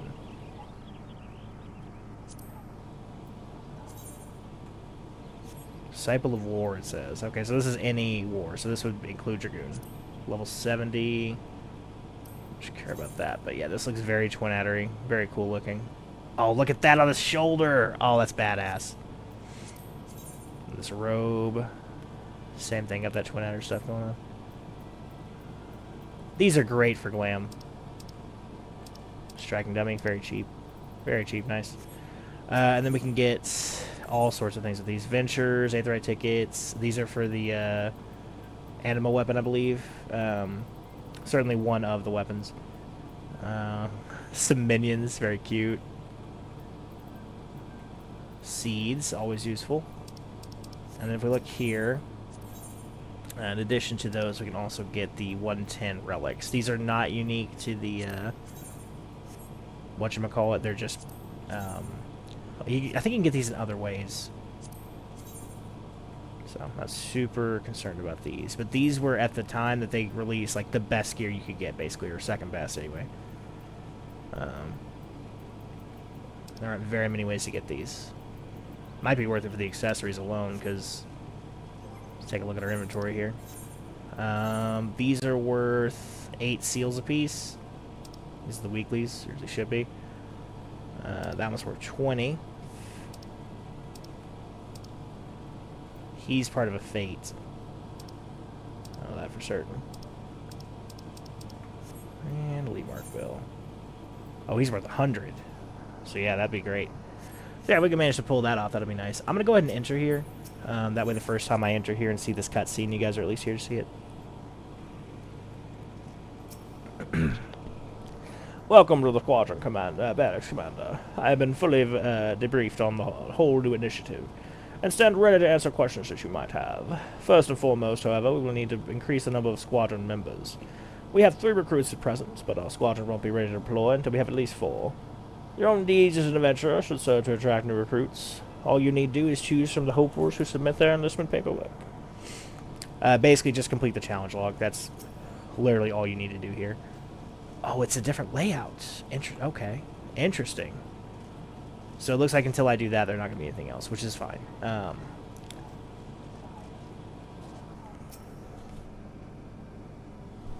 yeah, this being a different layout is kind of cool, because that's not the case. It's not the same as the other that I'm used to. It's level 50s. 90, no. We're just putting the Dragoon stuff away. Right now we're wearing the worms. Okay, perfect.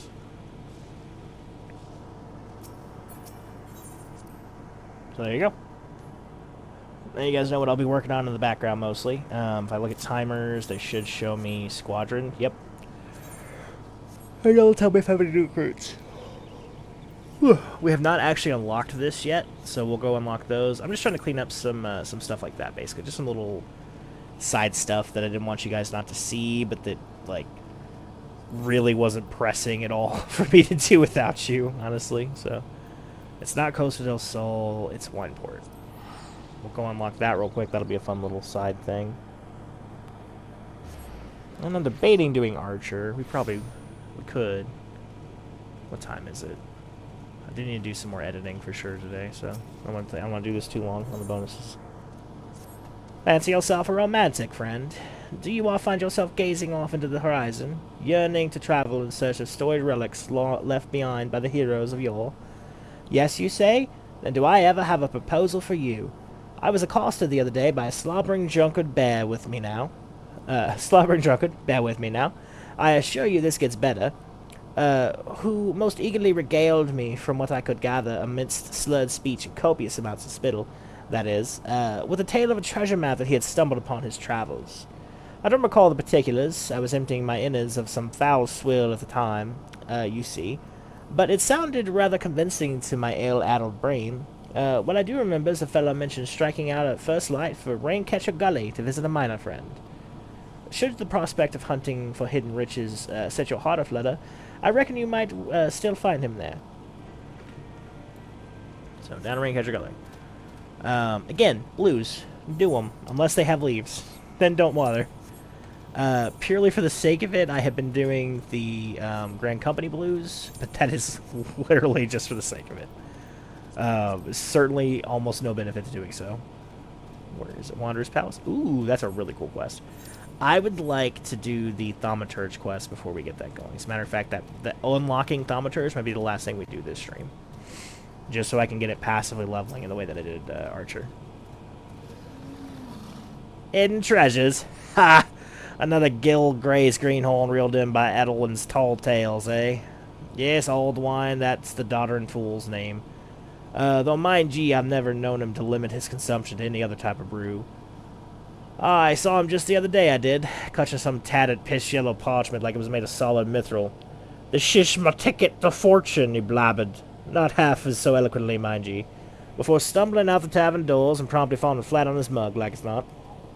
Did I see the map myself? Aye, you say? Did I ever? Why, the fool shoved it in my face so many times, I swear the mold left the page to take up residence in me nostrils. 'Twas a mess of blue and brown splotches that Edelwine swore was Camp Bronze Lake, with a big red X to the southeast. You're not thinking of going there, are ye? Take my word, you'll find naught but a sorry drunkard and his sack of broken dreams. I will say, some of the most fun I've had in this game, well, I've had a lot of fun, done a lot of cool shit in this game, but certainly something very much worth doing in this game is treasure hunting.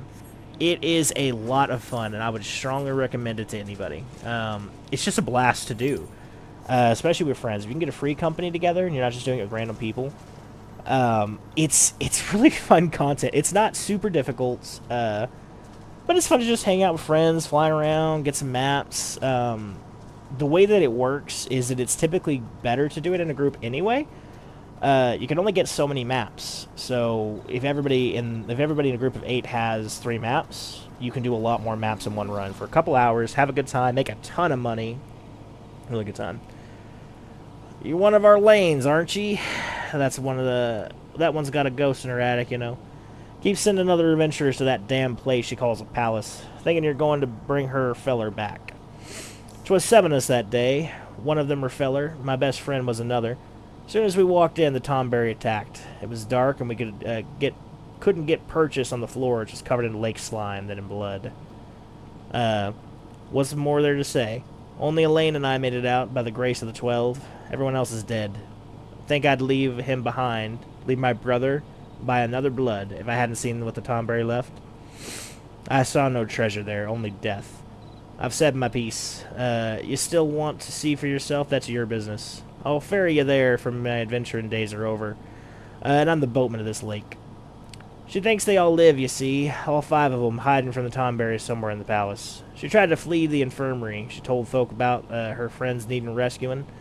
Then she got sly. Poor lost Aline.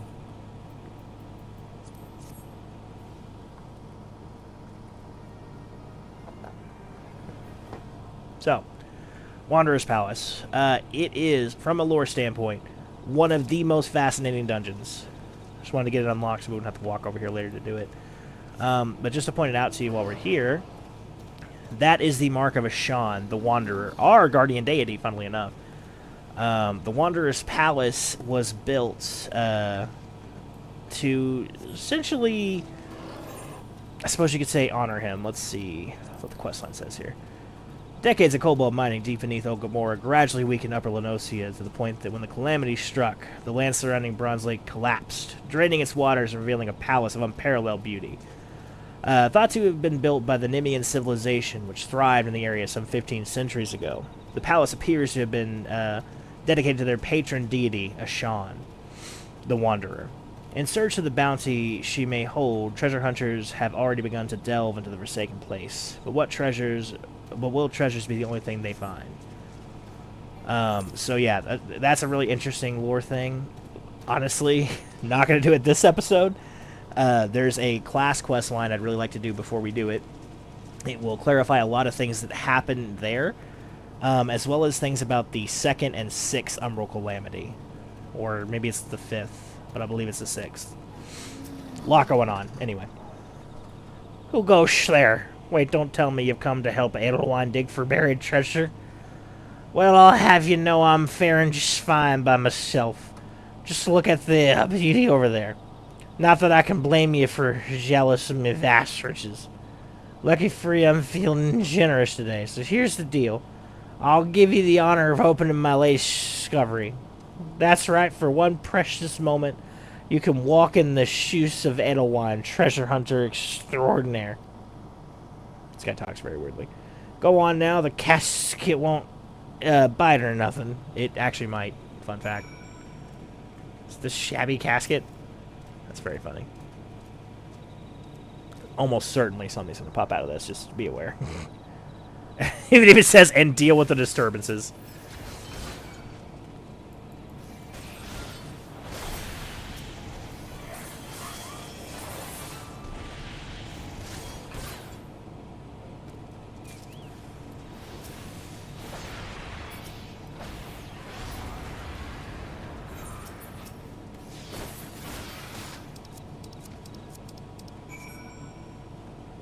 Okay, easy enough.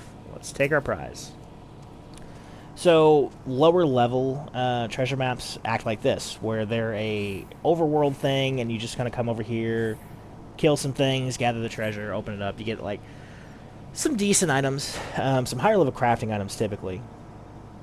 And then you just move on. But the round numbers, so like your 50, 60, 70, 80, 90, 100s, those are going to be treasure dungeons, which are amazing and so much fun. I can't even tell you. 7 hells, where did those nasty buggers come from? Why, if I hadn't had my trusty pickaxe with me, I'd have split their skulls clean in 2. Where in the world did those things go anyway? You can have your bullshit here, sir. Thank you. I just want the ability to dig. He's cross-eyed! Oh my god, he's cross-eyed! I light up my day.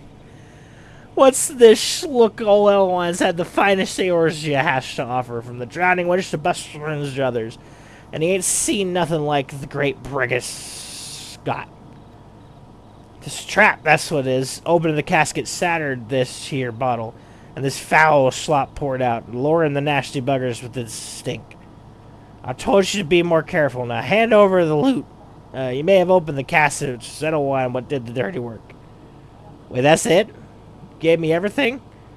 Well, I got more last time I sold me undergarments for grog money. What the fuck is he into? Excuse me? Does this man have an OnlyFans? Only Eorzeans? I'm not giving out his link pearl information, so if y'all want that, you're gonna have to contact him in the DMs directly. I ain't nothing to do with that. I am not a pimp. Alright, anyway. You aren't hiding nothing from me, are you? If you come near me, I will stab you. Well, it looks like we got no choice. We've got to go and out search bigger and better treasure. Not the same treasure, of course, can't hold your hand forever. So sit back a little while and party the proper trove of knowledge and treasure hunting. First, you find yourself a map. Once you got your map, then you decipher it. It means you look at it nice and good like. Then, when you figured out where your treasures hide and you go there, you take it up. Sounds simple enough, eh? Might make it look easy, but I can assure you that it ain't. I, treasure hunter, and demand the sharpest eye and sharper mind. But don't be discouraged. Hone your skills like old Edelwine, and the treasure's sure to follow. Oh, excuse me, my throat's feeling dry. I know what you do to make money for stuff, so I'm hoping you do that off screen. This won't even buy me a swig of the wench's cheapest grog. What's the man to do to drown his sorrow? There you go. I don't know if there's more to this quest line. Maybe in yellows. A lot of times they'll do like a blue and then follow up yellows for story resolution. So far as I know, though, we're done with him. It suits me just fine. I do not remember him being that damn weird. But yeah, that'll unlock some stuff here. Duty? Somewhere. General? General, okay. So I actually happen to have a map. We'll go ahead and do this real quick. So this is in Upper Lenosia. So if I open it, it'll tell me generally the area, right? So it's actually in this area, which is fortunate. And then what we have to do is we just have to use context clues to guess where it is. And it happens to be...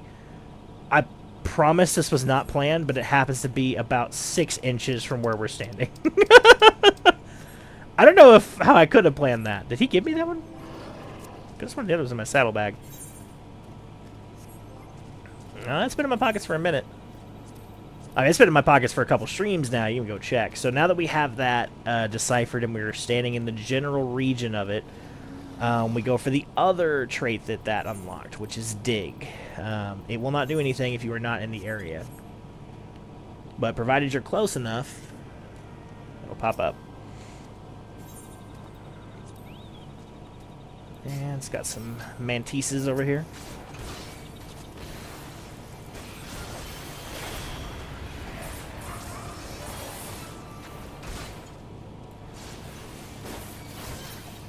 That's it. Alright. And it gave me some Electrum, Wind Shards, general, like I said, some pretty cool stuff. It's nothing wild. It's just extra stuff, so.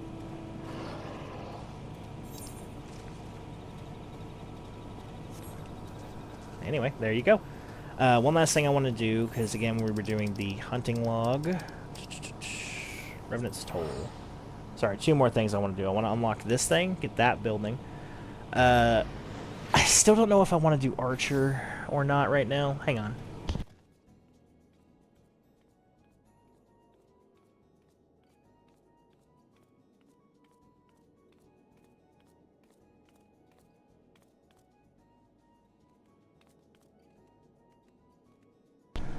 Okay, I just checked with my wife. She was very unhelpful and told me, whatever you want to do, which is usually wife for get off as soon as possible, I hate you.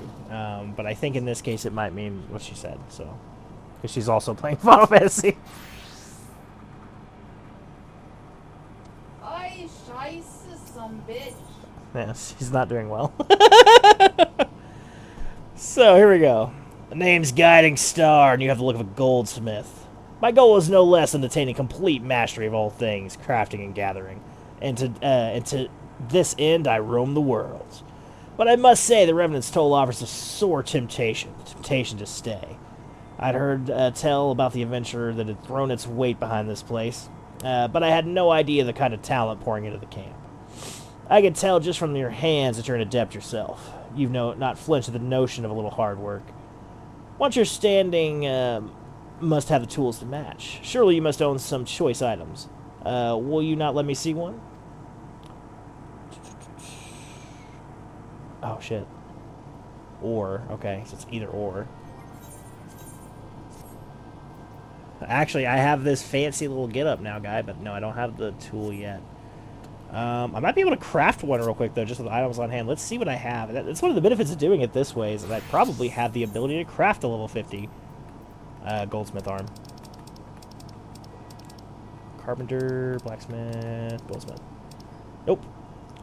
I could probably source all these materials and get the electro-lapidary hammer, but it would not be a high enough level. So we're going to have to wait until we can get that to come back and talk to him, which is unfortunate because I did want to get that taken care of now.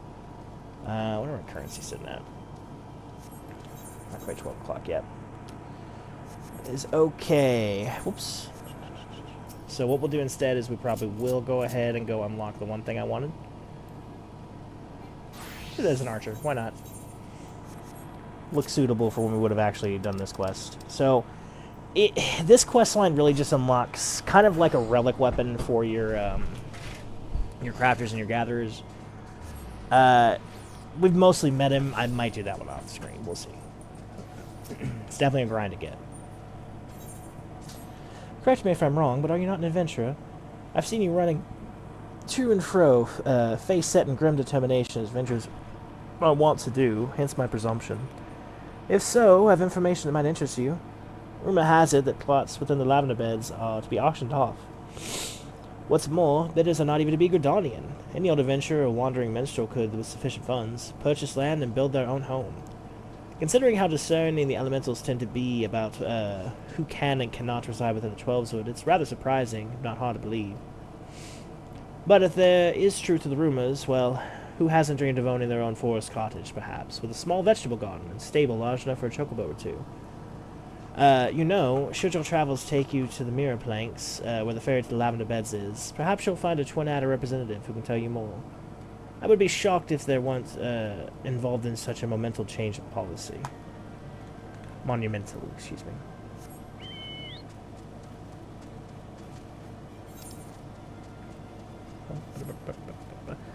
We mentioned the speed difference, by the way. You can tell how much faster I'm moving here than I was in the other. It's just because of the area. This is an area that's older, and I've already done most of the questing here.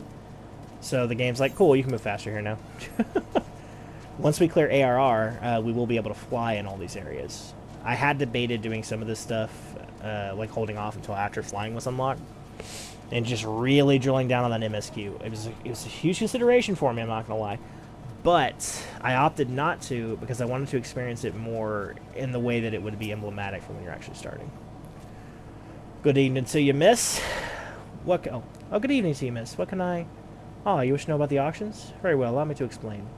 There's a growing concern that our immigration policies may have been a tad restrictive in the past. And so, the Seed Seer and Council and the Order of the Twin Adder have, with the blessing of the elementals, decreed that the lavender beds be set aside for adventurers. Adventurers who possess the necessary funds to purchase and maintain their estate, that is. Should you look upon the beds with your own eyes, though, I think you'll agree that it's well worth the price. Have a word with the skipper over yonder, and she'll ferry you across. A recruit stationed at the pier can tell you more about the beds once you've arrived. So let's just ferry across here. Oh, not you. You. With your K-pop Demon Hunter hat. It doesn't really matter, whichever. Sure.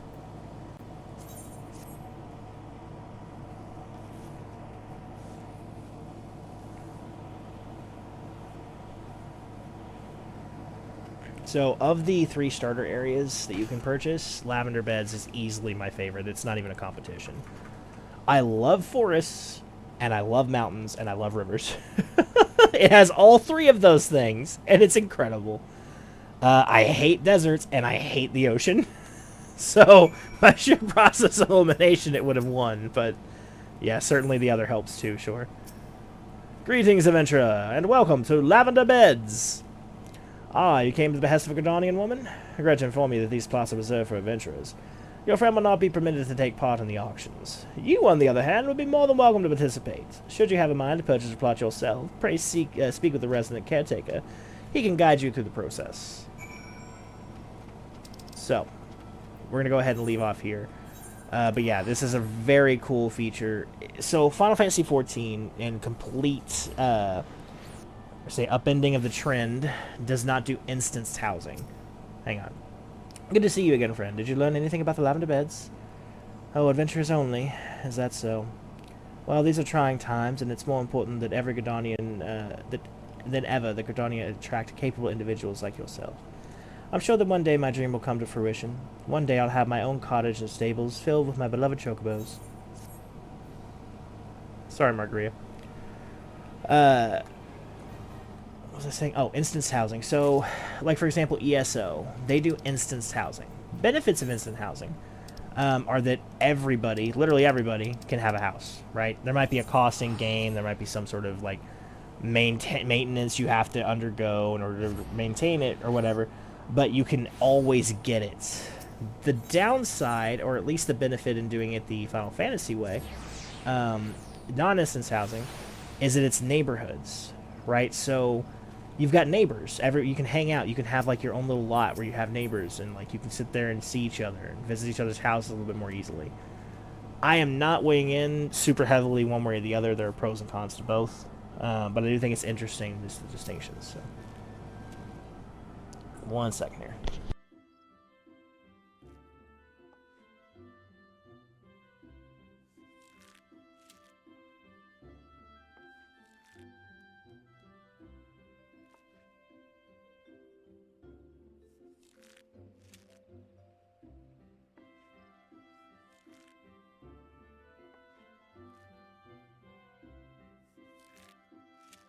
Okay, carrying on.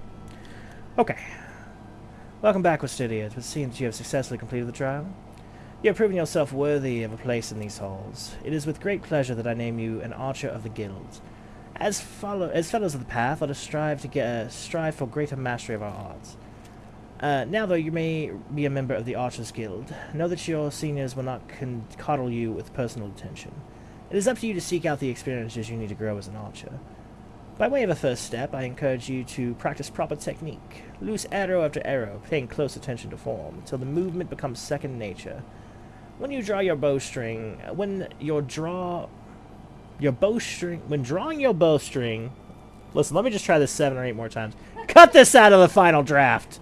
When drawing your bowstring has become as natural to you as drawing your breath. Oh, it was so natural. It was so natural, Lucian. Let me tell you, it just came right out. Been talking all my life. Hardly shut up. As drawing your breath, and the world seems clearer when viewed down the shaft of an arrow. The shaft. Return to me. Go well, my young apprentice. Son of a bitch. Carrying on. Good evening to you, Westydia. I felt that it was time that you return. Have you grown more accustomed to the bow? Before we go any further, I wish to ensure that you have grasped the fundamental essence of archery. Tell me, Westydia, do you truly understand what it means to see clearly?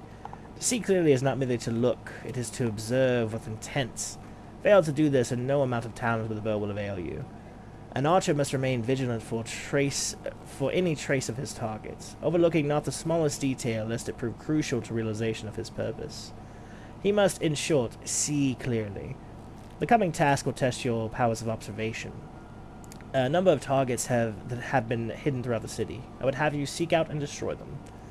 Each will fall easily to your heavy shot technique. When you have completed the task, return to me and we will continue. Fun fact here for you. This is one of the only times that you can use a combat ability in a city-state. Outside of an instance. I should specify. So that was pretty cool. Also, do think it's an interesting thing to do, but I will say with tab target being what it is, I can literally just do this, and I don't need to see it. I can just do this. So this would be a cool concept if this were an action-based MMO, meaning that you had to actually aim stuff, a la ESO or many others. But since it's tab target, you just go around and do this. So you just target them, shoot.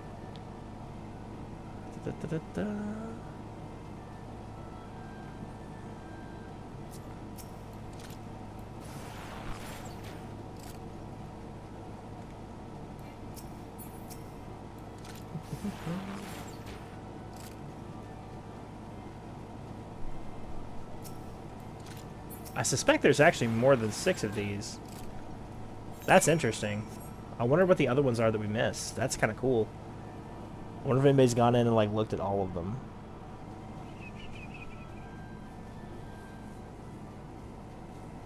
Oh, not there.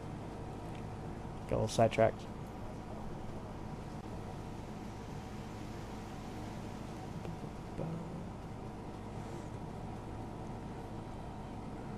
Archery. Peloton. Run faster. This is a party-wide sprint buff, by the way. Very cool move. Let's see here. Ah, you have returned. I trust that you have begun to comprehend the crucial importance of seeing clearly. The next trial will test your powers of observation in battle. Travel to the North Shroud, and there put down 8 micro-chews and 8 opo-opos. In contrast to the inanimate and wholly unthreatening targets of your previous trial, these creatures may be relied upon to move around and fight back. Nor are these the only differences.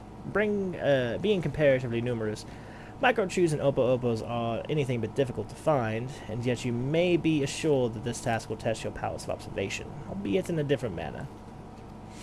This time, you will need to evaluate your abilities of your opponents. In so doing, you will learn, amongst other things, that micro-chews produce a poison that can sap one's strength, while opo-opos, like archers, possess the advantages of range. Knowing their strengths, how will you go about mitigating them? If you commence your attacks before identifying an effective strategy, you will soon be made to regret your folly. But if you take the time to observe your targets from afar, you will surely glean the knowledge necessary to defeat them. I look forward to hearing from your success, Visalia. Shroud. I suppose actually it's actually probably faster in this case to just do the other. What are we sitting here? Basically 2 hours? Yeah. Let's see here. North Shroud. So yeah, I had a feeling. I bet you'd be easier if I just did this. It's right over here.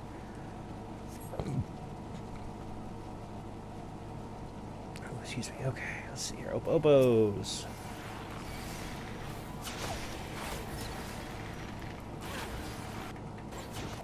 Let me actually. Did we not get a better bow for that level 5? No? Okay. I knew I did this because I was trying to do hunting logs and I had like this level 1 bow and it was just absolute ass. It was so bad. 8 of these guys, huh?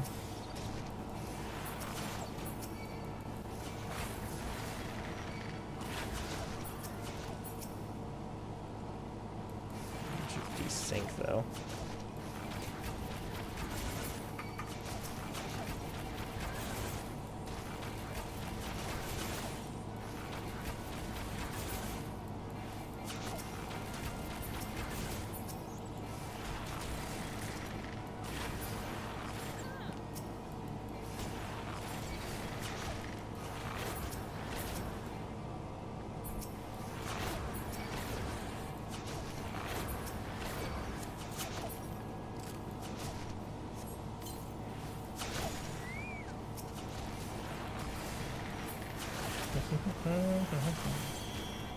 Get a few shout here.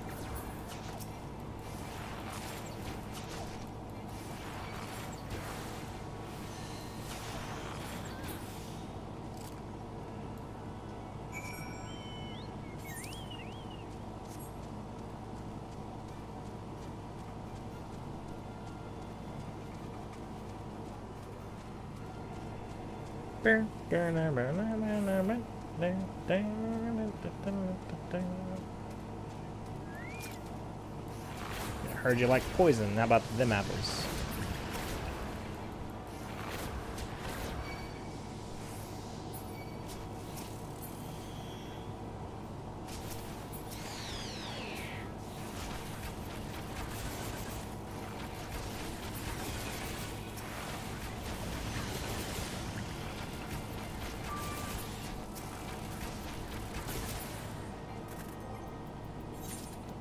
Actually, let's go and do this.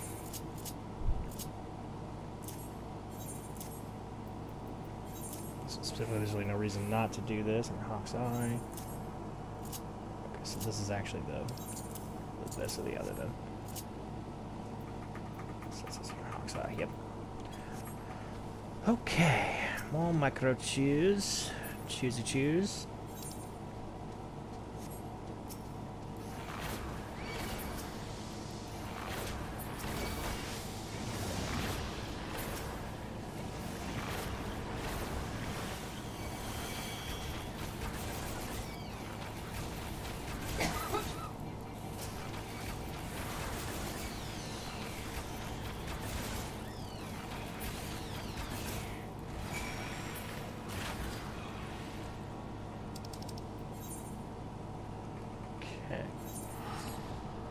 New Gradania. Dos Gradania. And we go to the Archers Guild.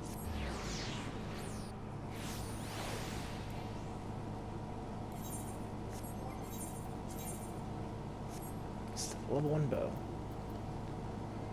Level 1 bow. Oops. Okay.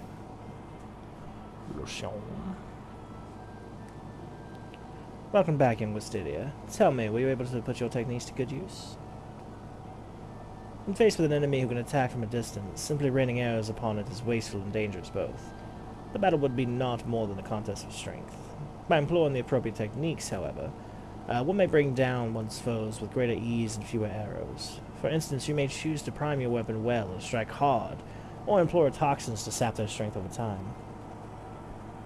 On the assumption that this fact dawned upon you prior to the fall of your 16th target, I congratulate you on passing the trial.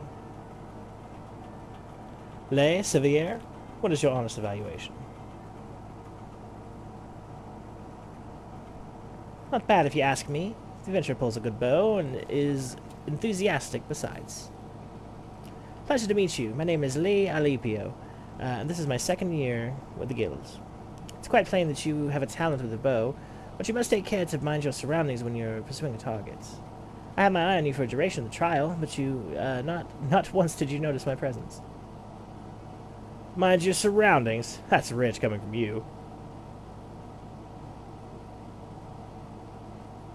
Your every movement is wasteful, adventurer. Your back is crooked, your elbows misaligned. It takes you an age to prime your bow and twice as long to loose an arrow. In summary, you fail on all counts. Your talent is nausea, none whatsoever. I shall say it plain, Lucian. This woman is not fit to wield a bow. For our sake and hers, you should revoke her membership. As I've always said, outsiders scarce can be expected to understand, never mind master our noble arts. We waste our breath teaching her like. Well, let me introduce Sylvier, our comrade of the butts. The fellow was once of the God's Quiver, you see, and he can be a little opinionated when it comes to archery. Oh, but you mustn't pay any heed. He's like that to everyone. You'd be lucky to get so much out of a fossil-brained wildwood Ellison like him at the best of times. With him, it's always 12's with this, and elemental's that, and no offense intended, Lucian. None taken, Leia. I know full well that some of my kind can be prideful to an excess and intolerant of other races. Although people may behold the same object, ever will they see different things. There is no right or wrong to it, for it is a question of perspective. What matters is the perspective we choose to adopt. You have possessed of bright eyes, Mysteria, eyes that bespeak great understanding. They shan't lead you astray, so trust to them and to what they see. Go now and resume your training. I look forward to marking your progress when next we meet.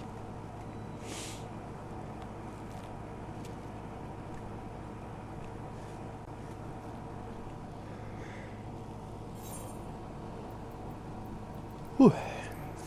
Going on there, sorry. Air is a better bow. Pleases me to see how you have grown as an archer.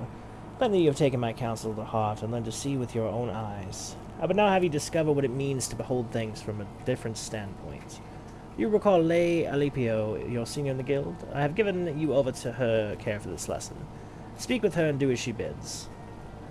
We talked about it very first thing when we unlocked the archers, but yeah, there's 2 disciplines. There's the Mikote shortbow and the Ellison longbow that make up the archers guild. Both have their advantages and disadvantages. I've been expecting you, Eorzea. Should we get on with it then? First, a quick review. Remember how the Bowmaster had you seek out and destroy targets hidden throughout the city? Well, I would have you do the same. This time, however, you will need to venture outside the gates. I'm sure you realize this by now, but there is no guarantee of safety within the Twelves Wood. As you search, you shall take care to mind your surroundings. You won't have the luxury of focusing solely on your quarry this time. You'll have to keep your eyes peeled for potential threats as well. That said, your objective is to destroy the targets alone, so avoid unnecessary combat to maintain a safe distance from any hostile creatures you encounter. Should you come under attack, take to your heels, risking direct confrontation only if you can't outrun your pursuers. The targets are hidden in the central shroud. As before, use the heavy shot technique to destroy each one with a single arrow. Go well, Eorzea.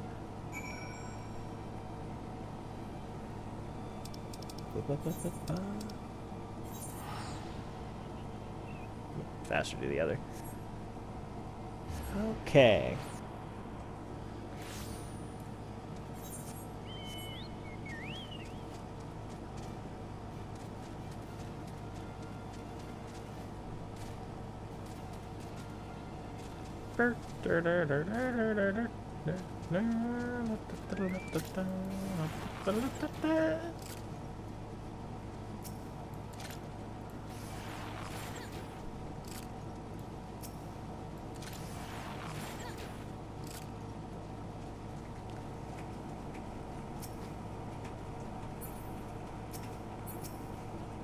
See it.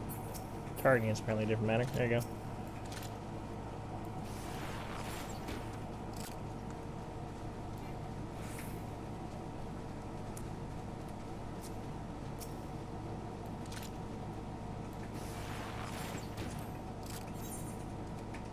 What is this?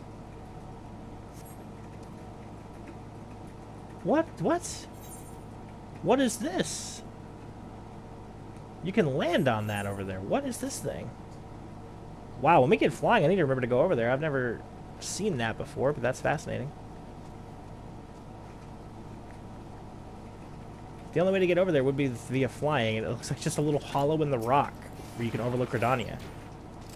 I wonder what's in there. That's really cool.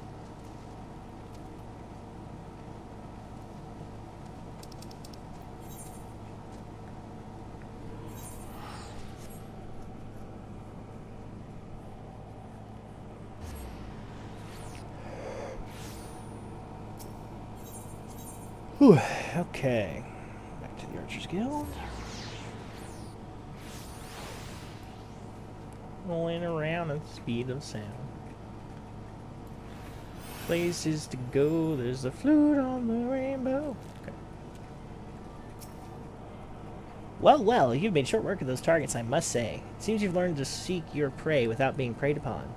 Let's continue then. I've in mind to give you more practical experience, and we've received a request just recently which I think would provide the perfect opportunity. It seems tree slugs and vultures have been congregating in ever-increasing numbers in the vicinity of the honey yard, causing no end of trouble for the locals. We have been tasked with culling the beasts. This request comes direct from the Stillglade Fane. When the wood whalers and the gods' quiver cannot spare forces to attend to such matters, conjurers often turn to us for help. And before you ask, there's good reason why they would rather not see this particular task themselves. The creatures in question possess abilities which can cause problems for the magically inclined. But that's quite enough about the conjurer's troubles.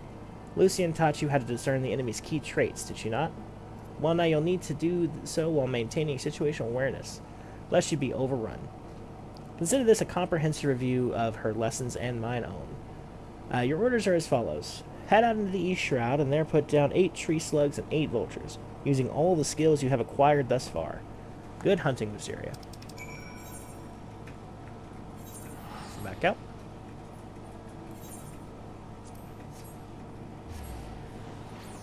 Currently on the level 10 quest line.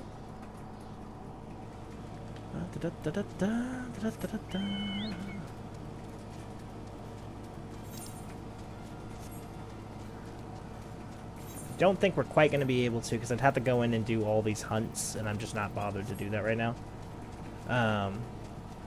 So I don't think we're quite going to be able to finish this, but we can at least get a pretty good chunk of it in.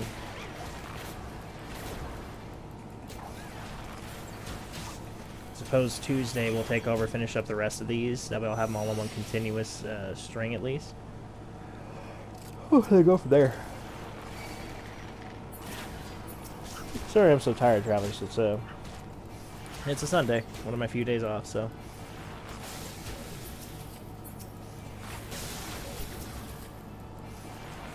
Surprisingly, haven't gotten anybody texting me yet either.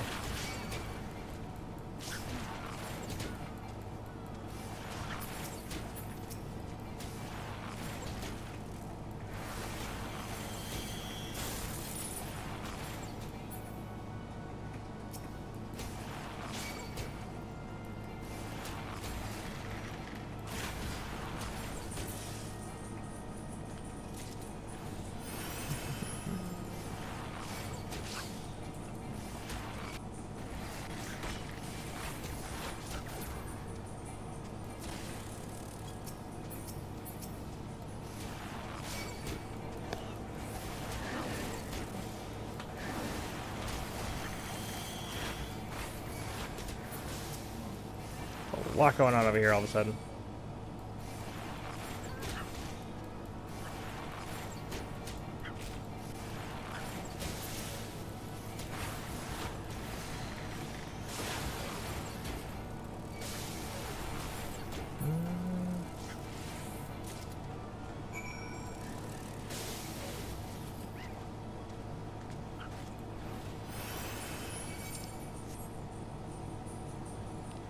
Buzzards. A buzz, a buzz. Only 2 of them, though.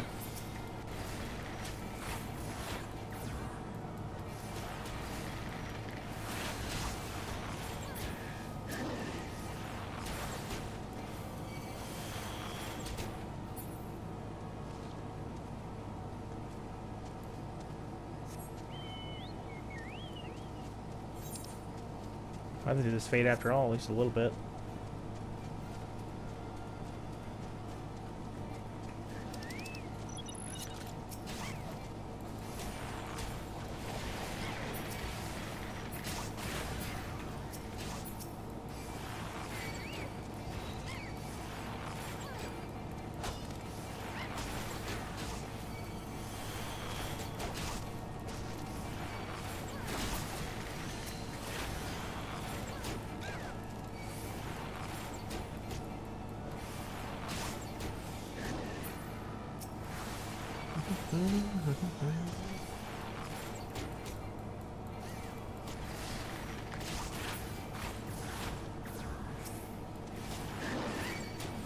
Should be the end of this here. Oops.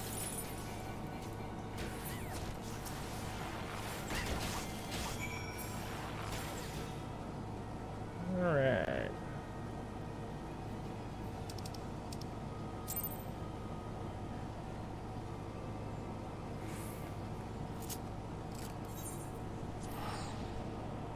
Tertulia Alapio. Alapio.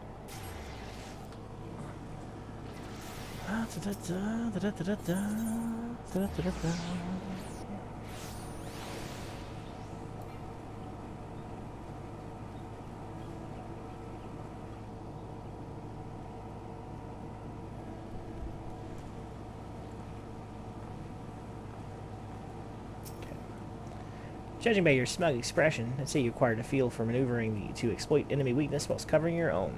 Vultures are wont to keep their opponents at wing's length, and their attacks will send you flying. The solution is simple. Maneuver to the rear.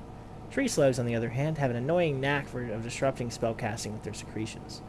As such, it would do well to keep the creatures away from any mages in your party. Needless to say, good positioning is key to success in battle, which is why it is absolutely essential that you know your target's traits. The knowing of these traits is a fundamental part of hunting. Before the Keepers of the Moon conceived of archery, they dwelt not in the city, but the forest. For my people, hunting was the way of life. In hindsight, I suppose this was more a lesson on hunting than on archery. Still, if Lucian knows well my past, mayhap that was her intent. Hunting, too, is an art. Before I came to Gridania, I never gave it much thought. But the more I think of home, the more I begin to realize... Forgive me. I'm not given to offensive sentiments. Truly, forget I said anything. But do not forget that the hunter must recognize her prey's weakness and strike swiftly when the opportunity presents itself. That concludes the lesson.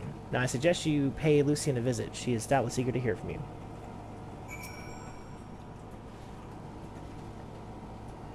It's good to see you, Wisteria. I hope you have learned much from Leia. You adventurer. Is it true? Are you the only one who slew the true... Are you the one who slew the tree slugs and... I can't even talk. You guys got it. How dare she entrust the security of our people to the hands of a stranger? I knew Makote were reckless, but she is downright irresponsible. Shame on her. Did I not warn you that it was folly to suffer that woman's presence on our guild, Lucian? Every time she wastes an arrow in game, she drags our noble art back into the darkness. Aye, and this girl too. She is an embarrassment to us all. That is quite enough, Sylvia. Your skill with the bow is undeniable, as is your love for our nation. Yet there is much more you've yet to learn about archery. Wisteria has matured greatly in the short time that she has been with us. You know this to be true. I suggest you come to terms with Wistaria's presence here. You'll be giving her next lesson, after all. Unless, of course, you have any objections. Good. As for Wisteria, I would have you devote yourself wholly to training ahead of your lesson with Sylvia. Suffice it to say, he will not be an easy instructor to impress. Oh, that we can agree.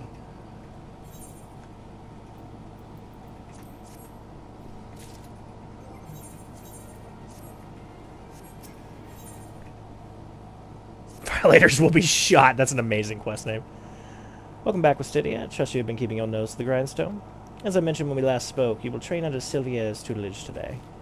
Put aside your misgivings and avail yourself of his wealth of experience. Go now. Present yourself before him.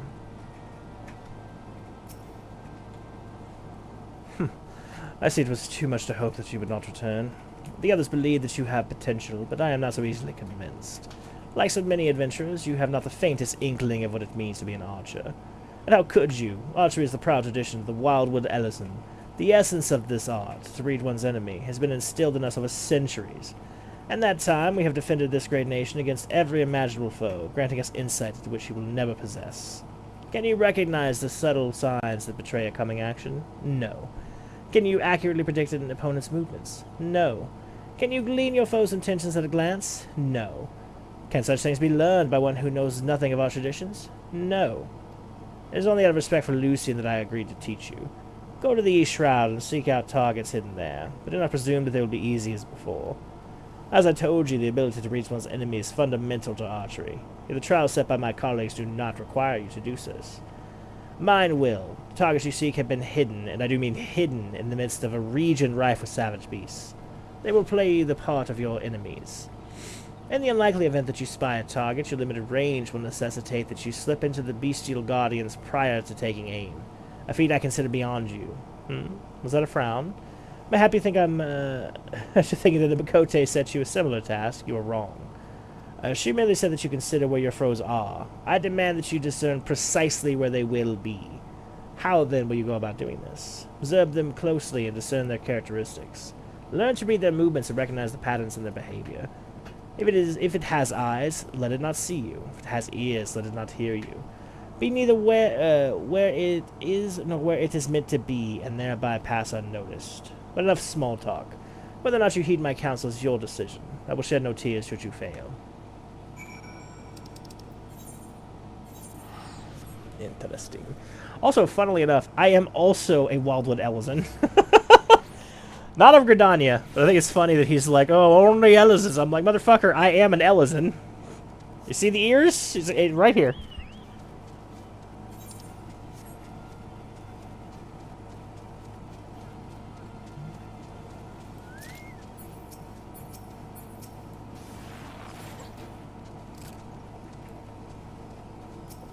Oh, hidden them, have you? So hidden. I mean, I could barely see him up there, high on the trees, broad as day. Look at that. Oh, my God. So hidden.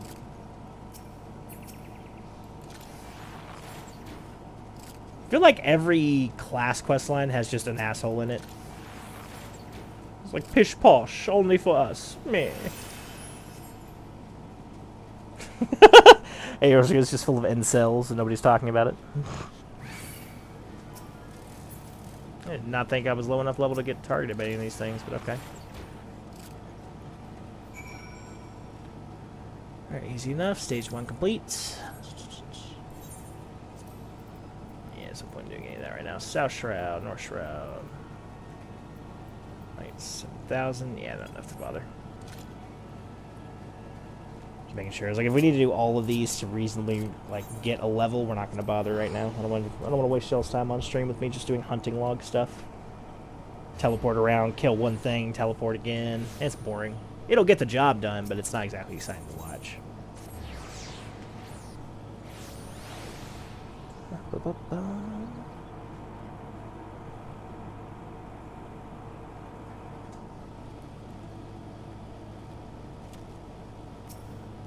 So yeah. So you have returned. A passable performance for an archer, but the bare minimum for any archer. For an adventurer, excuse me. I carry with me generations of wild tradition. Tradition built upon the bones of many outsiders who tried to take what is ours. It was my ancestors who first learned to conceal their presence and fight from the shadows. To hold the enemy at a distance and protect the weak. All of it, everything was... This is a waste of time. You cannot understand. But if you are so intent upon following the footsteps of my people, I bid you go to North Shroud. Ixali scouts have been sighted near the river west of Etot's Spire. And unless you are entirely ignorant of Gordanian history, I need not explain that this is an act of aggression, is a part of centuries-old conflict. The minions do not matter. It is their leader, Nizul Catalan, the Violator, who must fall. He commands the scouts, and he will be well guarded. Yet he stands upon the hostile ground with birdmen and not walls for protection. Oh, mess this up. If you are diligent and determined, you can slip through the defenses and slay their leader. This is the art of the Gordanian archer. Embrace the wisdom I have bestowed upon you, and the fight will be short. If you see the deed done, adventure, I will take it as proof of your commitment to us, and labor no more to drive you from the guild. Now go. I am not 100%... I definitely have done these.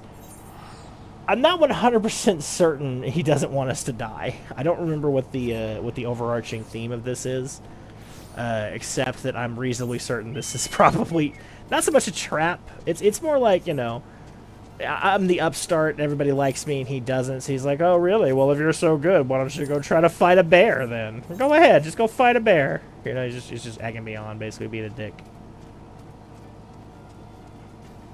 I know I just said I wasn't going to do this, but they're right here, so I'm gonna grab them while they're here. I might as well. Be silly not to.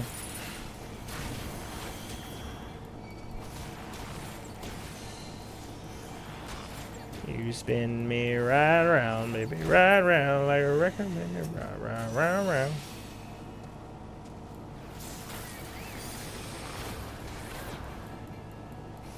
The important thing if you're going to do this is, number one, do not do it in a dungeon, right? Certainly don't do it as a tank. And don't drag them too far away or they'll de-aggro and you'll essentially have to start over on their HP.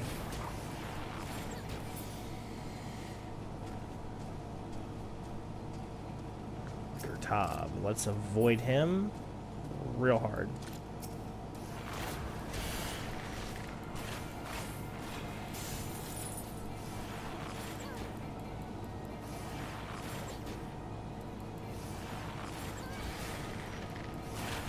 Uh-oh.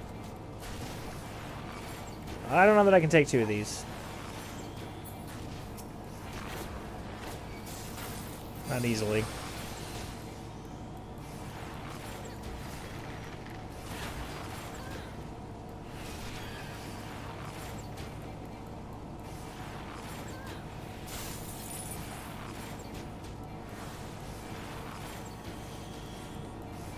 Doesn't help that all my shots are missing. There we go. Just do it, yeah. Really? More? One more. Jesus.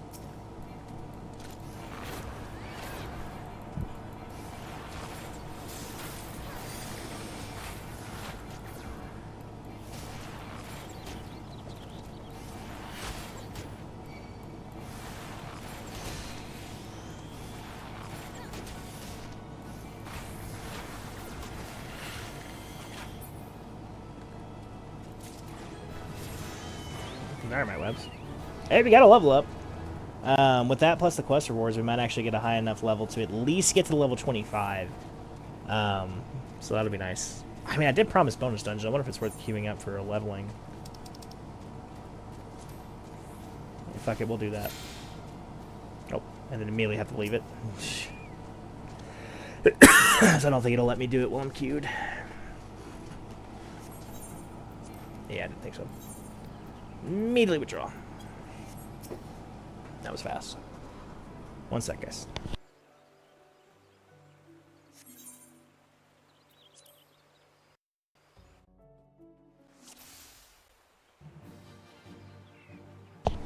Okay, on to Nazul Catalan, the Violator. Which, by the way, terrible name. I will say, there are some things in this game that I did not... I mean, out of ignorance, perhaps, or just, like, lack of paying attention. Did not realize that, like, there's a lot of pretty sketchy... I don't know. I know you get banned on YouTube for saying the direct thing, although I think, like, kind of tiptoeing around it makes it seem like it's like the word itself is the problem more than the action, right? So I don't agree with that as a principle, but I know it's not something that I should say for want of being not so much demonetized as buried under YouTube censorship. Right? Oh shit, Marauder over here. But there's a lot of assault that happens in this, or not a lot, but at least 2 instances that I can think of that have happened so far, and this guy's name is the Violator, which is pretty fucked up. So I was kind of surprised by that. Although I will say, I mean, it's the villains, right? But I just was surprised. We already did one of them on stream. There was the one where I think her name was Berchalinda, and I wrote it down. Where essentially she came back from a bunch of beastmen, and the implication was very strong there that they did not just beat her up, right? That was the implication. Now, maybe I'm reading too much into that, but that was certainly what I believe that they were trying to instill, which is pretty fucked up, to be honest with you. It's one of the reasons why I was like, oh, no, all these motherfucking blizzards need to die. And the thing is, like, as a narrative device, right, I don't super love it, but it does immediately make you think, oh, no, they gotta fucking die, right? And I get that. I was very surprised that it happened. Like, that was pretty crazy.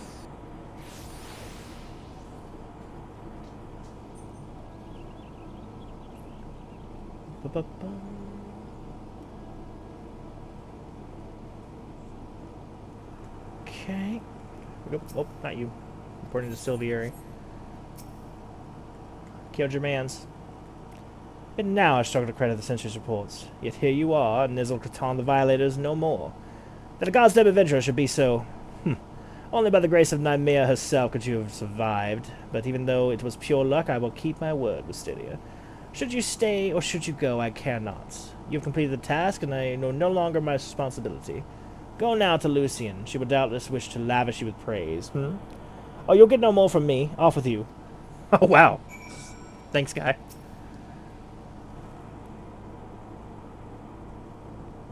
I am given to understand that you single-handedly drove off an Ixali scouting party, and that you did so with precision and guile. How exactly was that training, Lucian? Wisteria is just an adventurer. Silvieri thrust her into the jaws of the enemy in the hope that she wouldn't come back. And when, against all expectations, she did come back, that stubborn Earth still refused to acknowledge her skill. Is that truly your impression? Well, yes, he said it was pure luck. Mere noise. Silvieri sees Wisteria's skill, of that I have no doubt. Did you not mark the way he covered his mouth when he uttered the words? It is a habit of his to do so on the occasions when his tongue and his heart are in disagreements. For all his skill in reading the idiosyncrasies of others, he has yet to recognize his own. Impressive work, Wisteria. You have applied yourself to Leia and Silvieri's lessons and demonstrated your command of the core concepts. You are now an archer in your own right. Allow me to teach you something to commemorate this accomplishment. Repelling shot is an advancement technique that enables an archer to evade attack whilst continuing to fire upon her opponents. Used wisely, can grant you a brief respite in the heat of battle. I have faith that with regular practice, you will learn how best to employ it to your advantage. Remember your senior's lessons as you strive for true mastery. Good storyline, good storyline. Getting a little bit of Gridanian culture as well. The Lancers Guild was definitely more like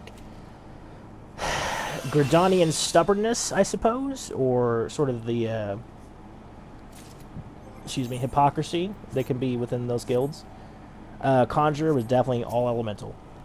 All the way, right? Archer so far is the sort of interposing of these two clans that came together to form the core of the Twelveswood. Now, the Hearers are definitely a thing as well. But at least for archery, the Makote and the Elezen are the two that are sort of the primaries for this, so I'll keep going.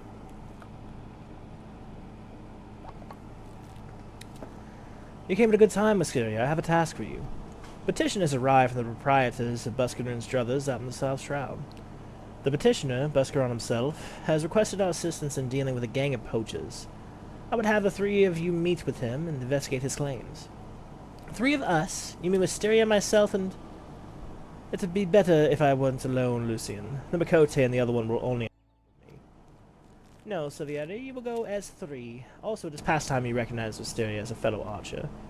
I will not. I have held my tongue on the matter of her continued presence here, but I will bend it no further. Who in the Seven Hells do you think you are? Bowlord Lewin? In case you've forgotten, you are a quiverman no more. That may be, but I have a shed blood defending our borders, unlike you, savage. Savage? You know nothing about me, you bigoted son of a... Ooh, shit. Enough! But one more word, and you shall I shall have cause you to regret your petulance. The three of you will go to Buscaron's Druthers in South Shroud, now out of my sight. Smack you with her fucking dragon bow. That bow is pretty fucking cool, I will say. That's a badass looking bow. Alright, Buscaron. Let's go over here. Buscaron. Oh. Sorry. Traveling again. Buscaron. So we'll likely end up with another dealio, but still, we'll try it.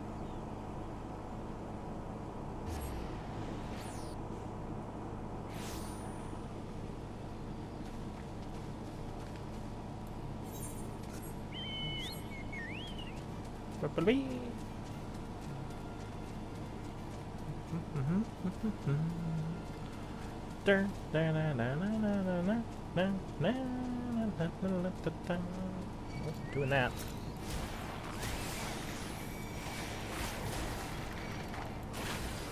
Sorry, I know this is a bit of a distraction, but these guys are super annoying to track down normally, so if there's a fake going on here that I'm at level for, we're doing it.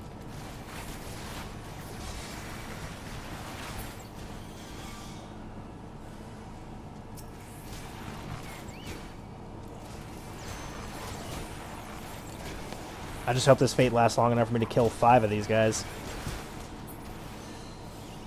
Even if not, it'll still be useful. There's a sharp eye. I'm probably going to get 4, I bet, just to piss me off. Where are you going? The fuck are you going? Excuse me, sir. Thank you. Shit.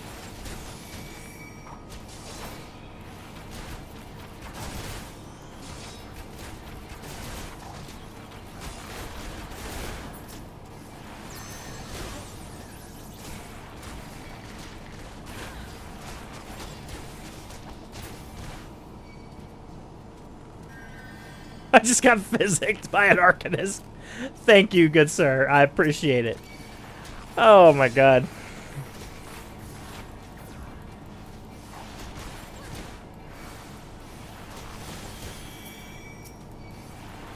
Like I said, we might as well take this entire fate down, but I'm really going to be upset. Oh, there's one. Oh, oh. Don't kill anymore, friend. Don't kill anymore. I need this guy to die. This is usually a, like, kill a set number thing. And if he's not one of that set number, I don't get the hunting log challenge. But I got it! Nice! Alright, now it's just extra. Get some seals from it if nothing else, which would be nice. Anyway, locked head graze. Secondary bonus objective. Okay.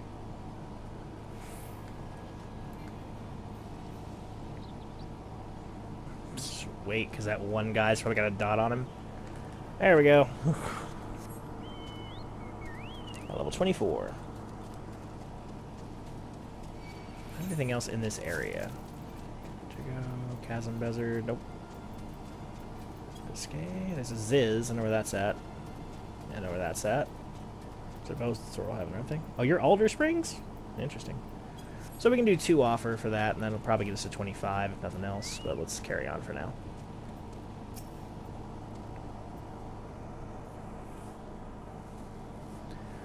Ah, you must be from the Archers Guild. Welcome, friends. Now, as your guild master will have said, I put in a request for some keen-eyed archers to help me track down a gang of poachers that have been plaguing these parts. If I may, is it not uncommon to find poachers in the region? But regrettable, neither God's Quiver nor Wood Whalers deem them worthy of attention.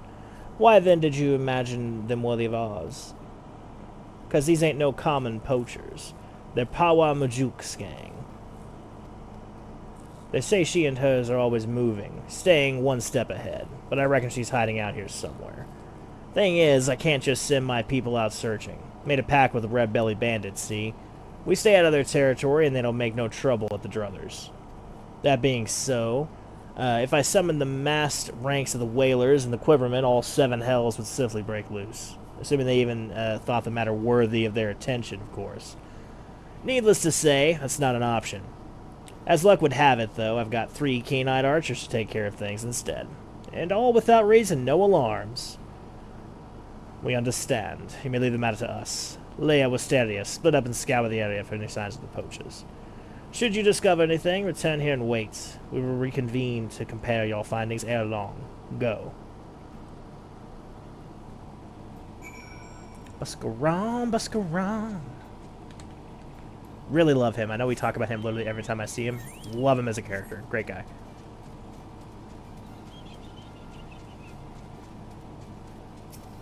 Poacher's Arrow.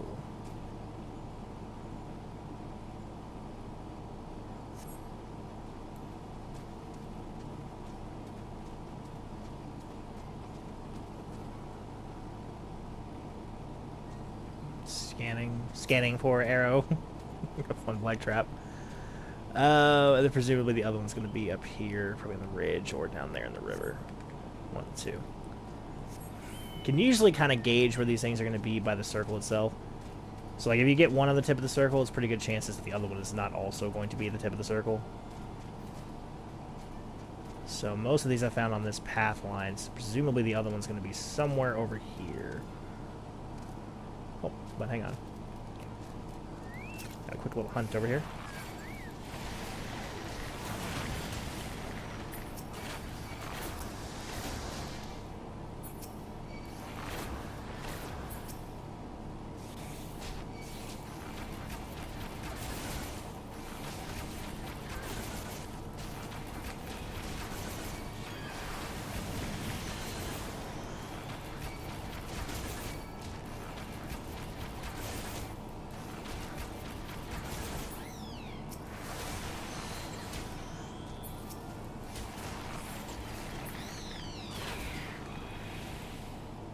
Okay, back at it.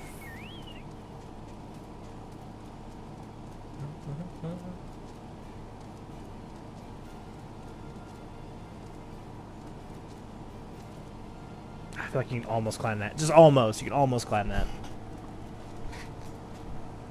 So I'm certainly missing something. I pulled the arrow out of that tree over there. I really thought it'd be on this ridge line. Oh, there it is. Okay. That one's pretty well hidden. Oh my god.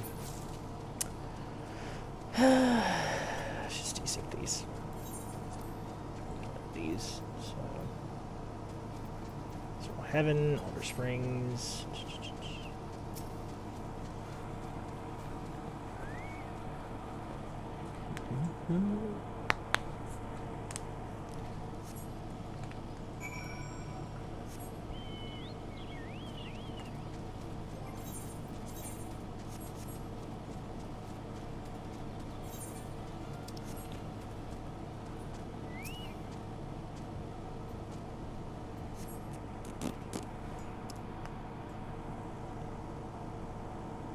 Iron leg trap to poach his arrow.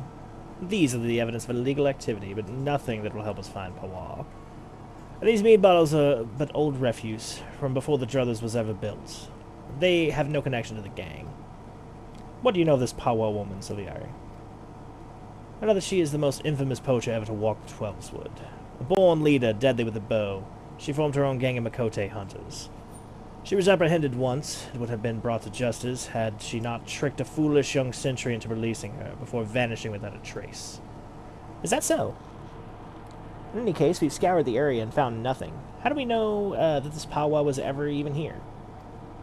I say we inform the God's Quiver and the Wood Whalers and take care not to implicate Buscaroon and leave the rest to them. Okay, we're gonna... That doesn't concern the Archers Guild. I'll resume at that point once we get done with this leveling dungeon. I hate to interrupt a story quest like that. In the edited down version, this will not be here. We've already done this. This is literally just going to be a quick blitz through. The tank appears to be good, so healer's certainly been around a few blocks, so I'm not concerned. We should be able to ace this.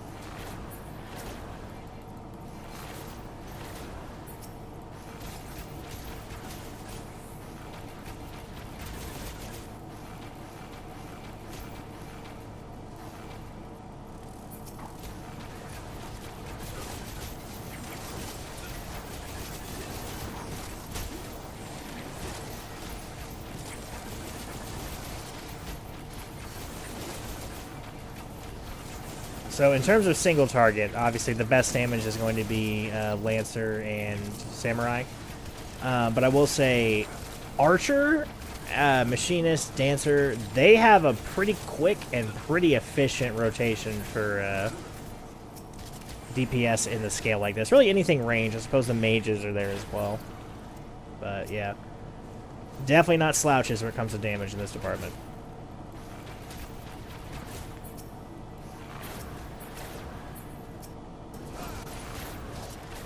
Dragon Man, keep it going.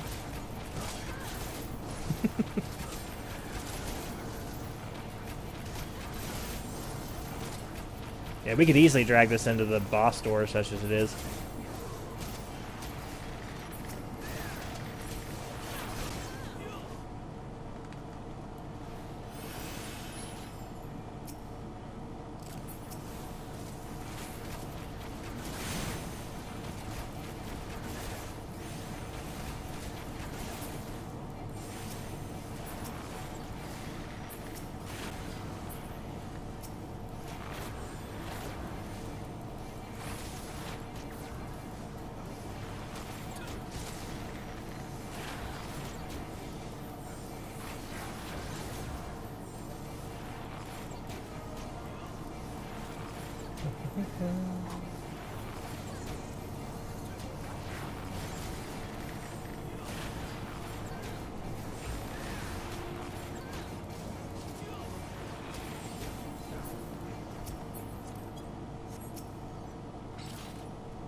Didn't last very long, but it lasted a sec.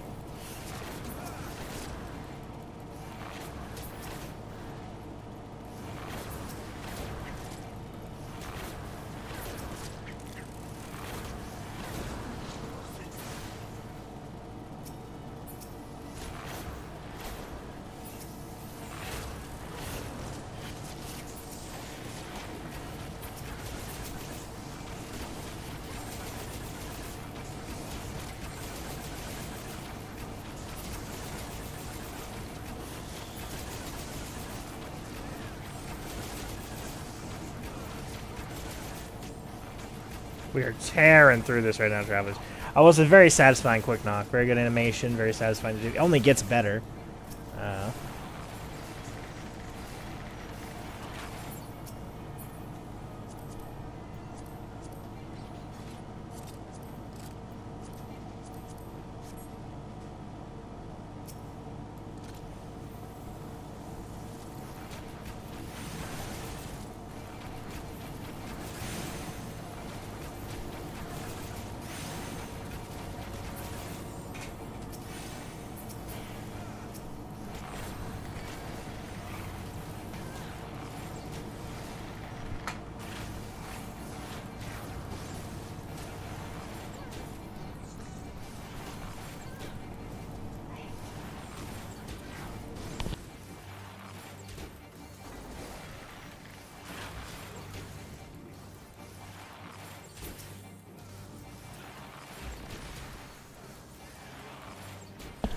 Okay, and once again, we're just kind of clear this dungeon out as quickly as possible because we've already done the story run through here. So I'm not super interested in, or not that super interested, I suppose. I'm not like super invested in retelling the story of this area every time we come in for a leveling. Typically, I'll do leveling grinding off stream. Just happen to need it for this particular instance, so that we can hopefully get to that next tier. Go wait 10 more seconds. That'd be good.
Get that pellets in.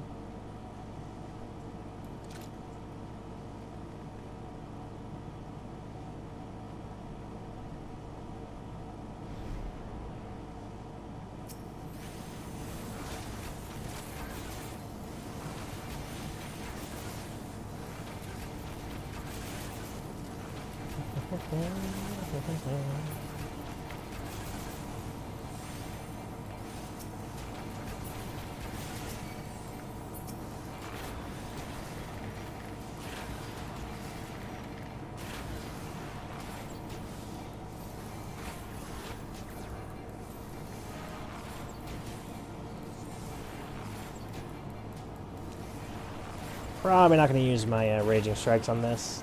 Be kind of a waste. He's going to die before that.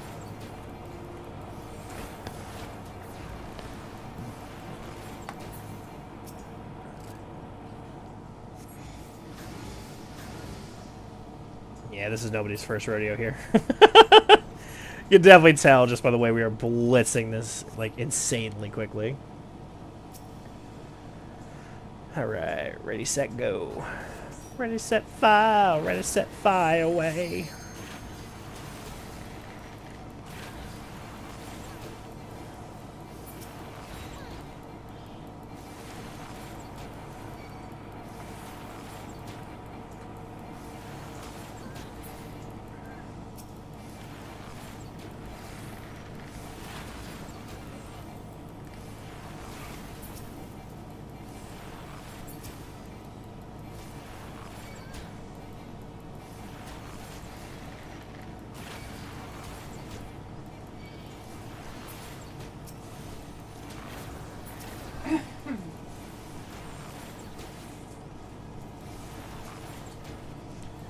Should get one more with 2 tethers, and after that we should be good to blitz them.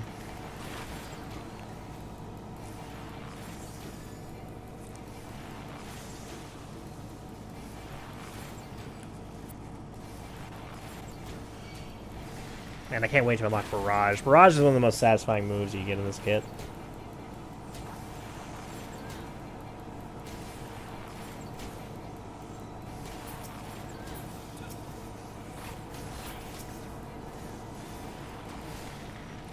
Alright, he has until 10% LB, and then I do it.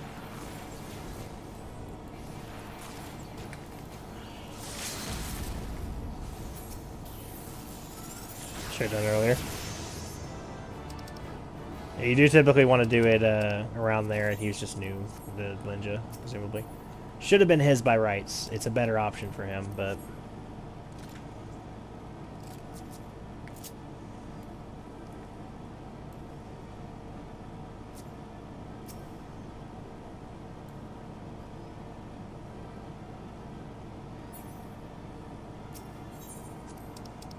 GG's. Okay, easy enough. Children of the Dawn. Oh, that's something else. Doesn't concern the Archers Guild. What's going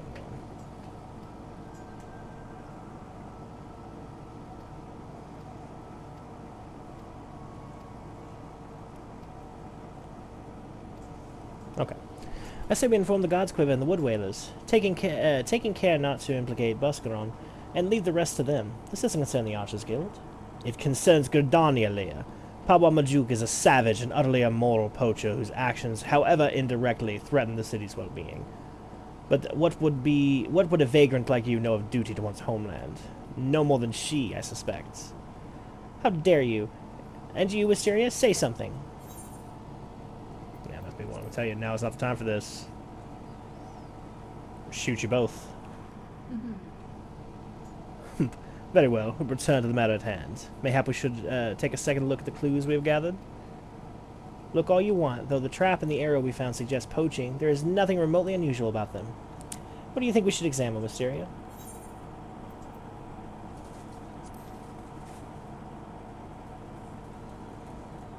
Why are you still carrying on about that rubbish? I told you these bottles predate the druthers. They have no connection with this matter. But if the bottles are so old, why do they retain the scent of mead? They must surely have been opened recently. Wait, before the calamity, Buscaron once served as a sentry. Yet even then he sometimes spoke of owning his own tavern. It was an open secret that he was brewing his own private stock, if some survived. Of course, Buscaron's scar, his old lookout post. It may be the Pabwa Majuk, but we must investigate at once. May not be, excuse me, may not be. Oh, nice, nice. Yeah, that's great, Travis. So we're level 29 now. So we should be very close to being able to just clear on right to 30, clear out Archer, take up Bard. That'll be an excellent part to leave off. Getting all these classes done. Look at us go. Shout out to my wife over here fishing and allowing me to spend some time streaming. What was going to be an hour-and-a-half stream is so far a 3-hour stream and will likely become a 4-hour stream. I meant me. Okay, let's see here. Any signs?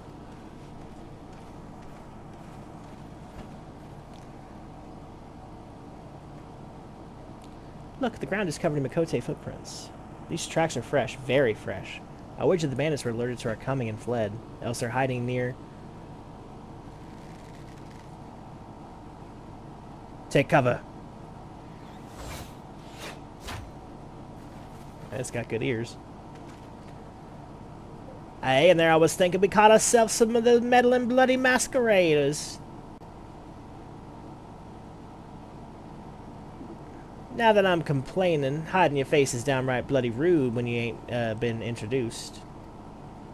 Speaking of ill manners, don't you know it ain't decent to barge your way into ladies' bedchambers without knocking?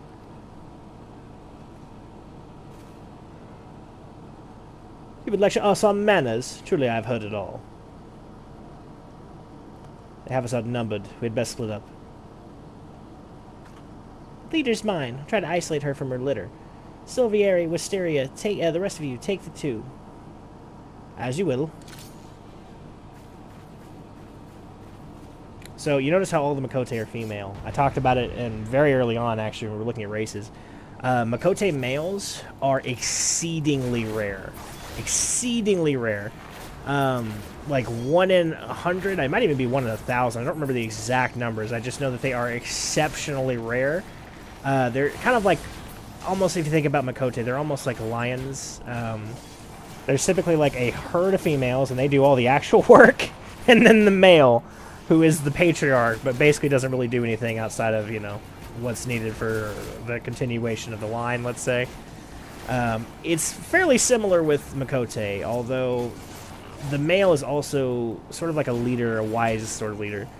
When another male Makote is born into a tribe that already has a very well-established, very beloved, and very sort of well taken care of male Makote, the option is for the two of them to fight, essentially, and the new male Makote will rise as the chief. Or the new male Makote to go off and to form his own tribe. You'll notice that a lot of times, so Leia doesn't have one, but a lot of times Makote will be called, like, Grahatia, for example. He would be of the G tribe. That's his tribe. Minago, that she's of the M tribe. They all have different tribes, usually based on the letter. So, fun little facts there for you.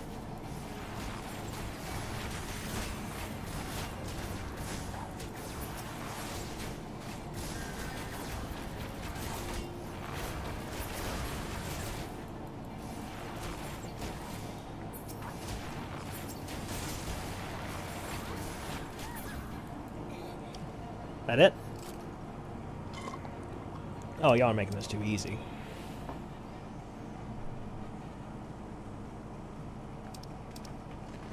Was that the last of them? Have you seen Aliapo? With me, Wasidia.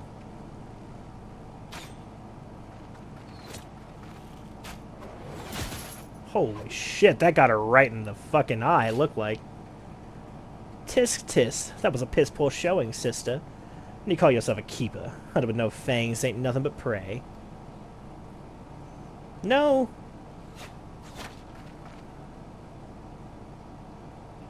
Is that me or Silvieri? That's the question. Ah, Silvieri. Ah, bugger. Looks like playtime's over. Be seeing you, sister. Just a quick clarification, they are not at all related. Just because they're both of the same race.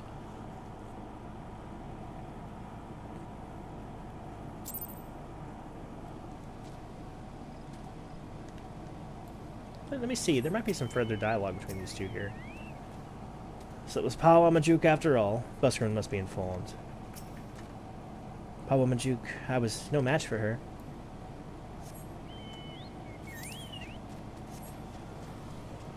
But I mean, in fairness, she did sort of blaze off on her own, which is usually not a good idea.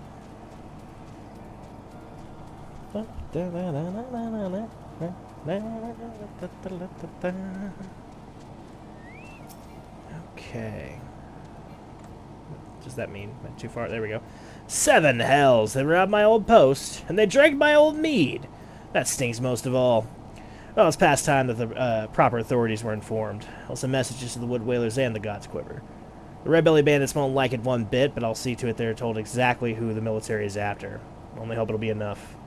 Of course, Pawa Majuk is no fool. Now she's been spotted, she'll break camp and be long gone by the time the next bell sounds. And the trail won't stay fresh long, neither. Anyway, you've done me a great kindness, friends. Tell Lucy and I appreciate the help.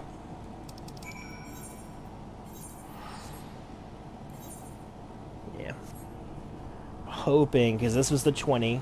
We've certainly cleared the 25, and the experience between the 20 and the 25 should be enough to get us to that 30 point. Should be. A little cheeky, we're gonna hope. A little cheeky hope. It'll be alright. Jump.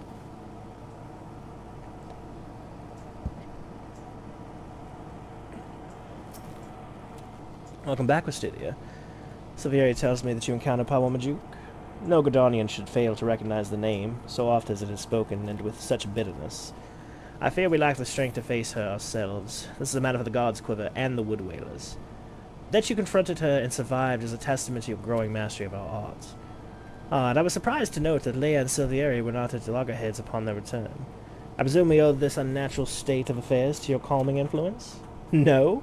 Modest to the last. Truly, your every deed bespoke a clarity of vision far beyond your years. I implore you to share that perspective with your peers, and help them to grow into better, wiser archers. As you go forth and temper your skills in battle, know that we always look forward to your return. So that was a 20. Ah, we might not make it. We might have to do like a hunt or something. Ah, Wisteria, I was hoping you would come. You may be able to help. I am concerned about Lee and Silvieri. They are showing signs of losing perspective, and, well, mayhap at best you see for yourself. I cannot help but feel that they would both benefit from your counsel. Consider this a personal request, Wisteria. Real quick, let's just chomp on these eggs real quick. That extra 3% experience might be the difference between needing to hunt and not needing to hunt. Also put on a brand new bow. Oh gods, did Lucian send you to pester me? By any chance? This is hardly her concern, and is most definitely not yours. If you must know, I have decided to leave the guild. I mean to track down Poa Majuk and finish what we started. The God's Quiver and the Wood Whalers seem content to ignore our warnings, but I will not let her escape again. I already made that mistake once, and it cost me my place in the God's Quiver. Aye, the foolish young censor of whom I spoke, he was me. We had her, Wisteria. There was no escape. But then she began to wail about a wounded comrade, one who would surely die without her help. She looked me straight in the eye and begged, and I blinked. I failed to see through the most elementary ruse. I failed Gridania and the God's Quiver, and while that can never be forgiven, mayhap I can reclaim a measure of honor by stopping her. But a wanderer like you would not understand what it means to betray your people. Worry not, I do not intend to leave just yet. I will continue to gather information until I am certain of Majuk's whereabouts. Make no mistake, though, it is only a matter of time. Now run along, will you? Oh, and if you are so concerned about your fellow guildmates, you should attend to that Mopi Makote. The sight of her shuffling around while staring at her feet is bad for morale. Not that it matters to me. Oh, he covered his mouth. He covered his mouth. That was the thing that Lucian said was his tell for when he's lying. Oh, it's you. Tell me, Wisteria, do you ever think about home? Do you ever wish you could go back? Mine was just another poor village in the Twelveswood. The fields were more stone than soil. The merchants hardly even bothered to visit. We didn't have a lot, but we didn't need it. And then the calamity came. I remember running and the screams. It was so loud, Wisteria, so unbearably loud. And then I was here, in a strange city, surrounded by more people than I'd ever seen. And they didn't know any of them. But I knew how to hunt. It was always good at hunting, Wisteria, and it gave me a place to get better. At least I thought I had gotten better. She, Poa Majuk, she was so much more. I've been thinking, Wisteria, that maybe this is a sign. Maybe Silvieri is right, and this guild, this city, is no place for an outsider like me. And so I've decided to leave. I'm glad to have known you, Wisteria, even if it was only for a short while. Forgive me for this selfish request. Before I go, I would like to meet with you one last time. Alone in the South Shroud. These Gridanians would not understand. Interesting.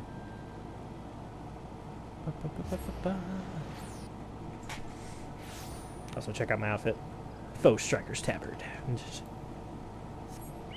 Pretty cool little outfit. Anything else? If you haven't noticed, because of this earring, I pretty much just wear like little odds and ends until I get to the like level caps where it actually matters. The weapon is the one thing that makes the biggest difference, I will say.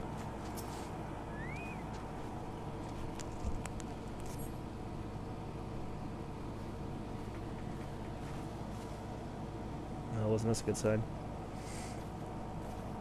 No, don't hurt her. There I was, thinking you might have accepted my kind invitation. I don't recall inviting her, though. 'Tis rude to presume, missy, and I do so hate rudeness. Wait, it's not her fault, it's mine. I invited her. She's a member of the Archers Guild like me, and she's not Gridanian. Ah, I do begin to recall her face. Aye. Knows how to hold her bow, that one. Well, she ain't the typical recruit, but I reckon I might be willing to make an exception. No, it's not like that. I just wanted to say goodbye. Wisteria, ever since I met Poa, I've been at a loss, but I realize now that my place isn't at the guild with the Gridanians. They'll never accept me. This is where I belong, with my people, carrying on our traditions, our archery, not Gridanians. It's all I have left, Wisteria, so I'm going with Poa. Maybe you don't understand now, but just promise me you won't tell Lucian or Silvieri. Oh, interesting choice. Yeah.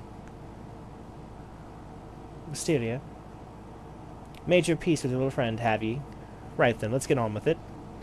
Put an arrow in her. No! Ain't no love lost twixt you and the guild, is there? Then what's the problem with feathering a bloody venture? No bugger'll miss her. I'll miss her, all right, so just stop. Dear me, and I had such high hopes for you, Miss Alapio. Waste of bloody time. A keeper who's lost her nerves about as much use to me as a glass bow. But there's no sport in killing captured prey. Ah, I'd better not see neither of you again. Because if I do, I'll show you what happens to prey what's daft enough to get caught twice. Away, sisters, away. Fuck, put an arrow in her back right now. And the whole goddamn thing. What are you doing?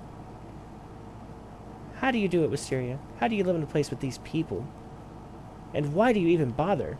What have they ever given you besides scorn? Well, what do you see in them, Wisteria?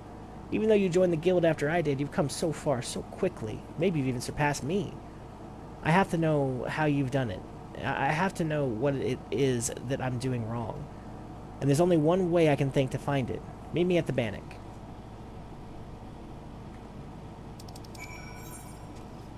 Bannock we go. Sure.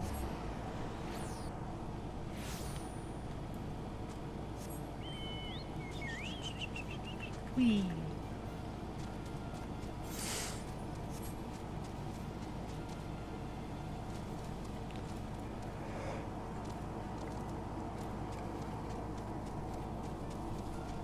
Whew.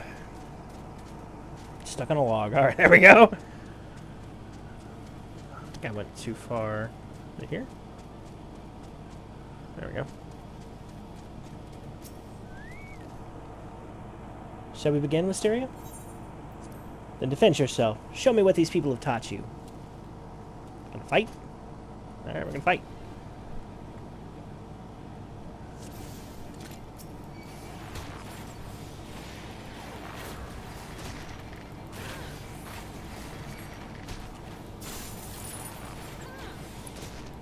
Well, you've got to know you can do better. Talking about it. You've done nothing to me and I have basically killed you. I'm not gonna bother with your fucking birds. Unless they're healing you, I don't give a shit.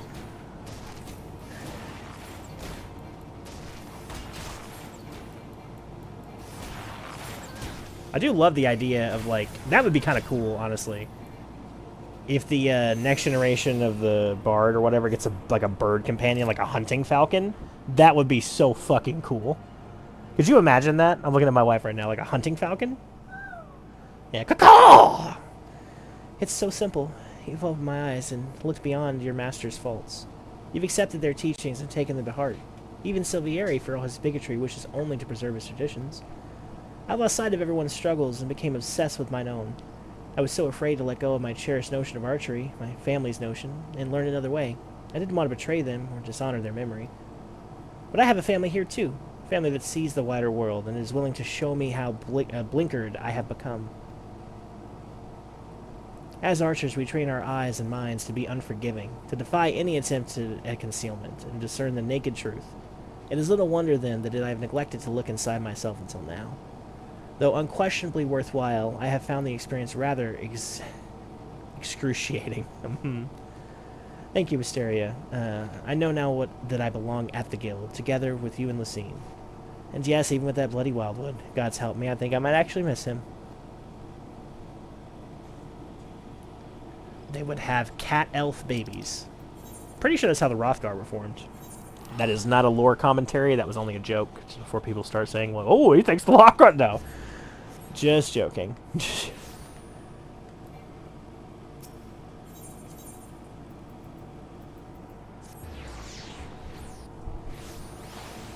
Okay. Yep.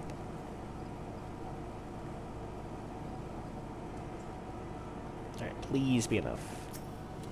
Welcome home, Wisteria. You did not say a word. One look in Lea's eyes was enough. Thank you for returning her to us. When we focus on a single goal and pursue it with passion and fervor, it becomes easy to lose sight of what else lies beyond us. With your skill and vision, Wisteria, you can help your fellow archers look beyond themselves and remember their comrades. I hope I can count on your support in the future. Oh, it's so close. It's so close. Damn it. Okay, what can we get? We need, like, very little. Sorrel Heaven. Yeah, we'll do Sorrel Heaven.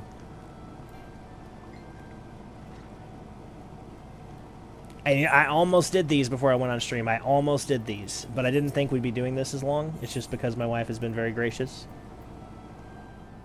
I think it's because I got her flowers yesterday. She's nodding.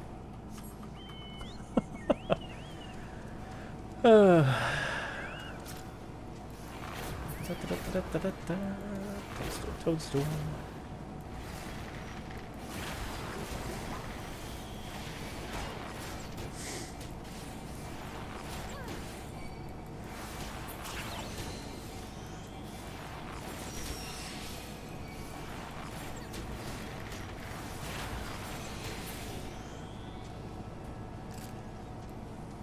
Is what I need? Probably 5. Yeah, just pissed me off. That was 2. Make this quick. Let's go.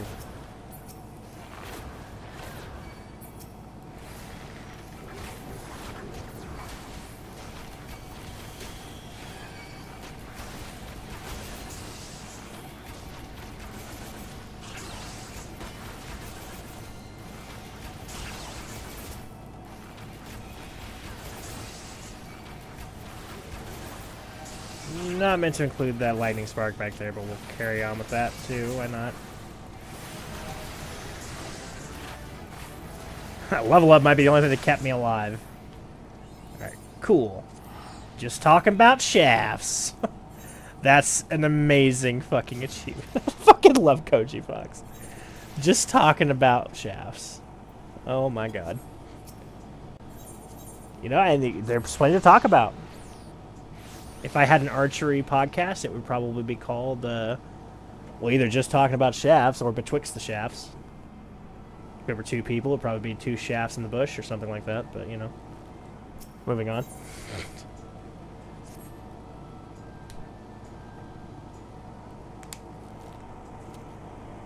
Silveria's letting her have it, goddamn. I think the guys you've come, Wisteria. Perhaps you can talk some sense to this stubborn fool.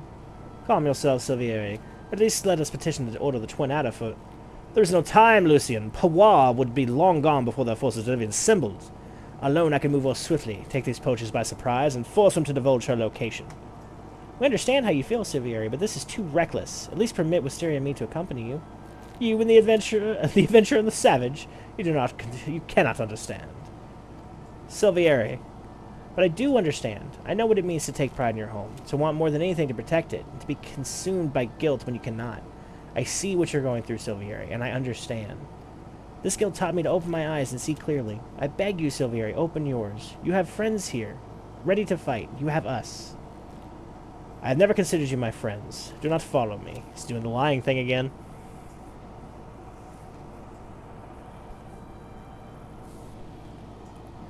Well, his lying certainly hasn't improved.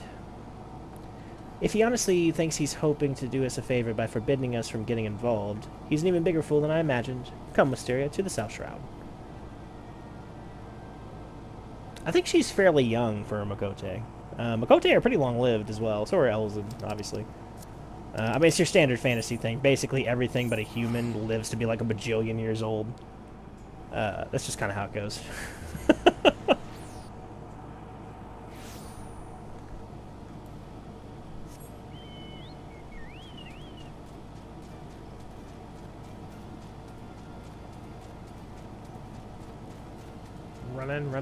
Running.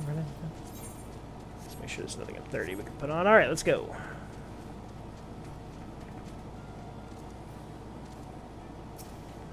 Silvieri. Let's do this.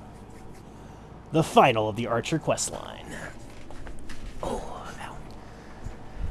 Well, this is unfortunate.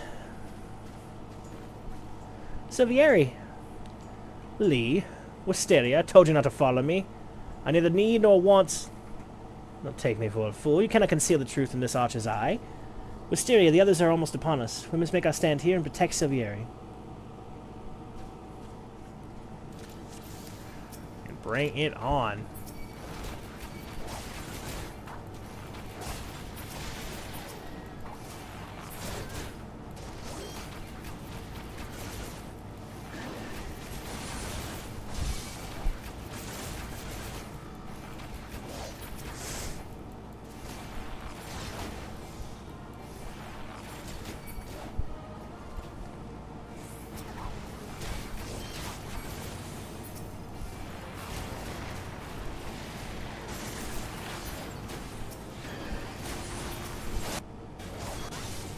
What the hell just happened to my audio there? Sorry if that clipped in and out like that. Killing all these motherfuckers.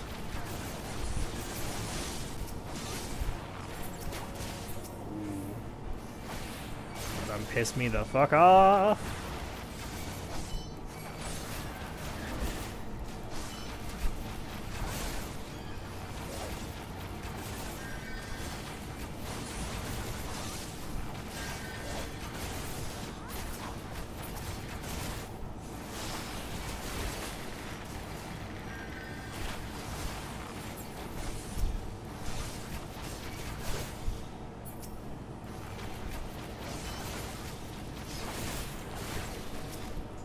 Wide volley looks really fucking cool. I just unlocked that, I think. I don't remember seeing it before.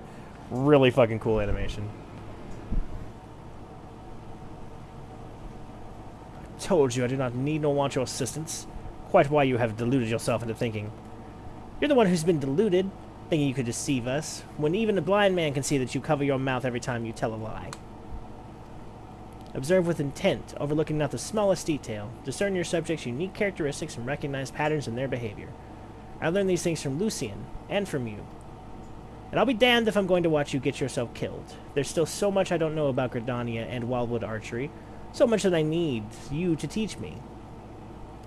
I suppose fixing your form is the least I can do. Why you? Pawa's gang is already on the move.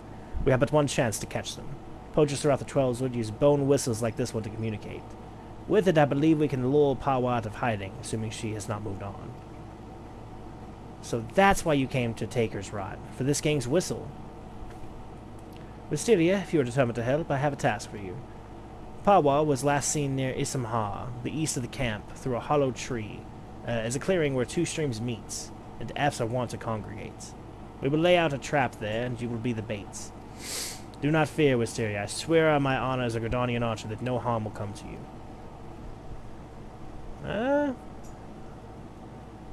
Your honor as a Gridanian archer also is likely to get me killed, but sure.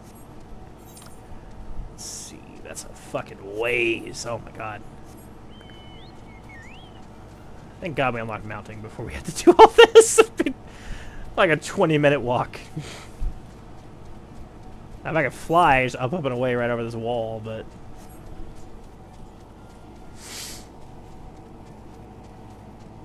Okay, so, end of the stream is at hand. We're going to finish up this last little thing for Archer, unlock Bard, and then unlock... When I say unlock, I mean literally equip the weapon for Thaumaturge, and then be done with today.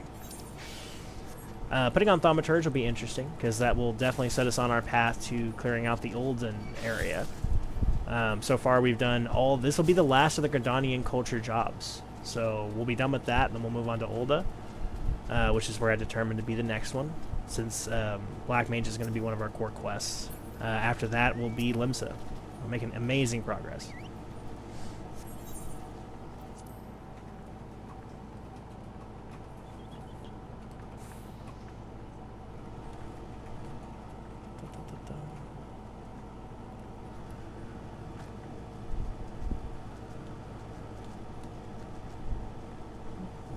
To be surrounded.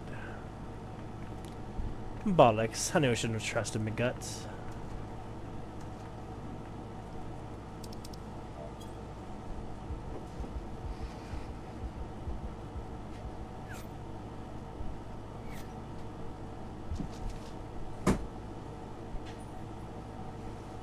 Some blokes just can't take a hint.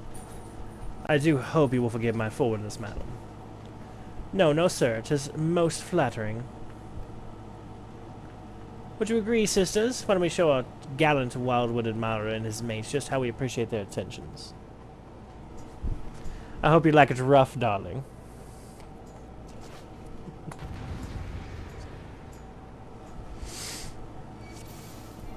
Okay, let's get after it then.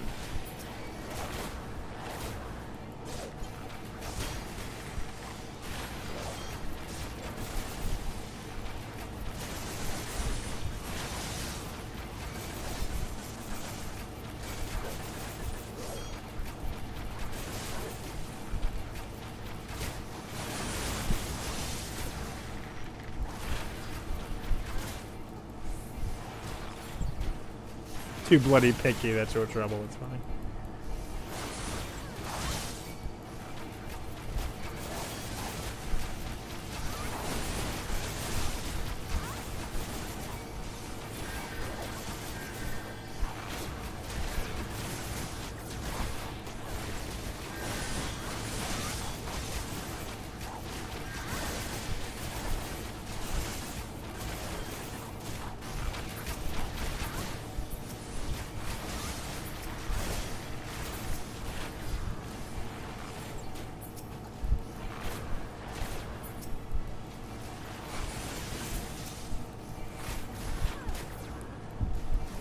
Okay, let's keep going.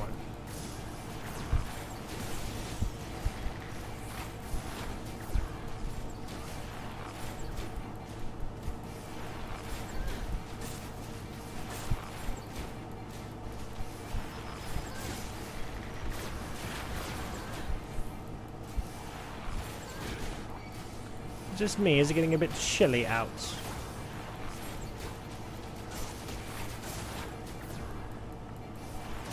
Worry, folks, I'll keep you warm and toasty. Leah, Wisteria, spread out. She has oiled arrows. Interesting. Ah, I see. The water is now on fire. Interesting.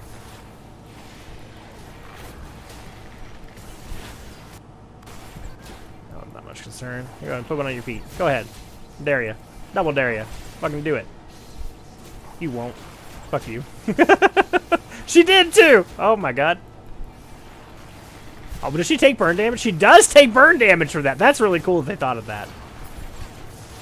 Kind of hilarious. If I'd known that, I'd triple stack her and burn.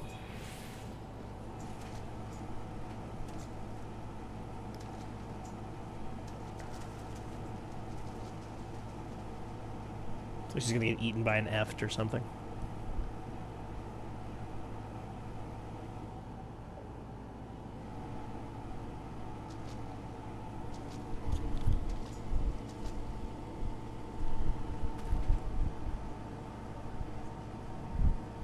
Am I gonna turn around, quick snapshot? I thought you only had eyes for me. Ooh, and right into the water too.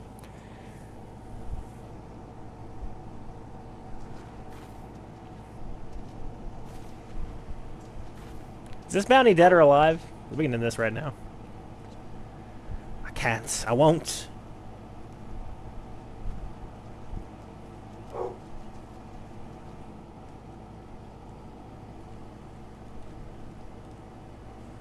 Again, please ignore dog. Let's talk to these guys real quick. Did you learn nothing from my lesson? Your style is far removed from proper wildwood technique. Still, you acquitted yourself well enough, I suppose. I will see to Pawa. Should she try to escape, she will find me far less sympathetic than the last time. Did you see it, Wisteria? A perfect shot. Lucian must hear of this. Let's hurry back to Verdania at once. Just groaned. Ugh. Man, he was not kidding about the Fs over here, too. Look at all these Fs. I do like the design of the Fs. I love lizards. Salamanders are notoriously difficult to keep as far as, like, reptiles are going to keep them. So, never had one, but they are cute. One of my favorite reptiles is a blue-tongued skink. They require a massive enclosure and a lot of care. Is the only reason why I've never gotten one. But they are very adorable. And they eat eggs. So, interesting. I'm relieved to see you again, Wisteria. Had the three of you not been united in your purpose, Pablo Majuk would still be free. And one more or more of you would surely be dead. I'm so proud of you, Wisteria. Not only have you mastered our teachings, but you have also helped your guildmates regain the perspective that they had lost. For showing such compassion to your peers, I wish to teach you a new technique, Wind Bites. With Wind Bites, you can bring the power of the very air around you to bear against your opponents, and they will suffer on long after you have knocked them your next arrow. It will serve you well in battle, I am certain. All archers walk along the same path, Wisteria, towards improvement and discovery. As long as you have the vision to see the path ahead, you will continue to mature and excel. Yet we all grow weary and lose direction in times. When this befalls you, I have no doubt that you will find your way back to us. Trust in your eyes, Wisteria, they will never lead you astray. As I am wearing glasses because I have very, very poor vision.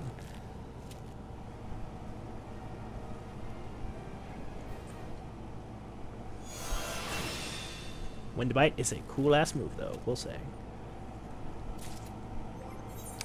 So, brief little aside before we take on the Bard quest. Back when the game initially launched in ARR, and my wife doesn't know this, I don't think, you had to have 2 quests in order to be able to unlock your job. So, for example, if you wanted to be a Black Mage, you had to have a level 30 Thaumaturge and a level 15 Archer. Yeah. There was also a much more increased reliance on roll skills within the constituent classes. Way, way more so than now. Like, for example, like, this Raging Strikes is not an example of one that I know for a fact was one. But, for example, you would want to get your Bard up so that you could use Raging Strikes on your Machinist. They took that away at, like, 3.0. It's been gone out of the game for several years, but it was an interesting concept. One of the things as a healer main, the White Mage had a move called Stone Scan, I think it was called. Every healer needed to have that. It's one of the best moves in the game. Bards, I think, was called Mana Ward. Something like that. Mana something. That was the important one that they had. But anyway, I'll be right back.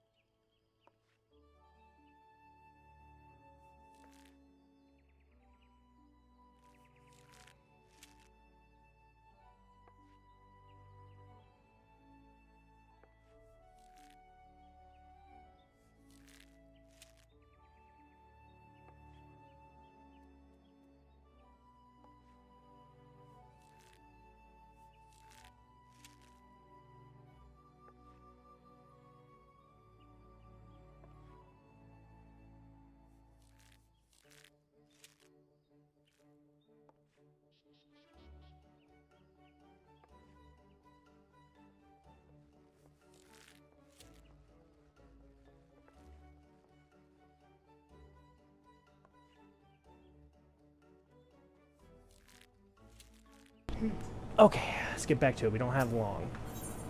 Take on the Bard. Well met, Mystidia. Would that we had more time for banter, but we're all up in arms here. Yet another Ixali dirigible has been spotted over the Twelveswood, you see. That reappearance calls to my mind the Battle of the Griffin Crossing. Well, I say battle. Most are agreed that massacre would be rather more apt. Aye, the Ixal dealt us crushing defeat that day. Right around this time of year it was, more than 2 decades past. A humiliating episode in our history, to be sure, but heavens forbid that we ever forget it. Failure is the finest, if not the kindest, of teachers, and few things drive a woman better than its sting. But do let's speak of cheerier matters. Mayhap you've already heard, but a renowned archer has recently returned to the Twelveswood, the one and only, the one they call the God's Bow. That's a title, of course. His birth name is Jehenthal. And he was once of the God's Quiver. The man was a legend even then, and there was no honor greater than being taken under his tutelage. But that's not all there is to him, mind you. Jehenthal was also a skilled bard, one of rare few capable of inspiring others to great feats through song. Upon learning that the God's Bow had returned, dozens of us flocked to him in hopes of training under a legend, yours truly included. Alas, the meanings haven't unfolded quite as we had hoped. Jehenthal has refused to teach each and every suitor that has approached him thus far. Though it should be mentioned that the topics he is recently to instruct us in do not include poetry and song. Do not include poetry and song. He seems exceedingly keen to teach us all about them. Some few of us were tempted to take him up on the offer, say that we have a nation to defend. Far be it from me my intent to belittle all those bards out there. But I feel like my chances rather better charging into battle with a quiver than a harp. And here we hoped we would transcendent mastery of the bow might be ours. With a spark in your eye, I bet you have an interest in that self-same poetry and song. Come now, there is no call for shyness, and there is more to life than battle. If you would present yourself as a pupil to Jehenthal, I happen to know his whereabouts. I'm given to understand that he has made his camp somewhere west of Quarry Mill, South Shroud. Jehenthal is an agreeable sort of fellow, and should be willing enough to meet with you. Truth be told, I'm still hoping on to hope. If you could find a way into Jehenthal's confidence, mayhap he can be persuaded to train us. I wish you the best of luck, friend.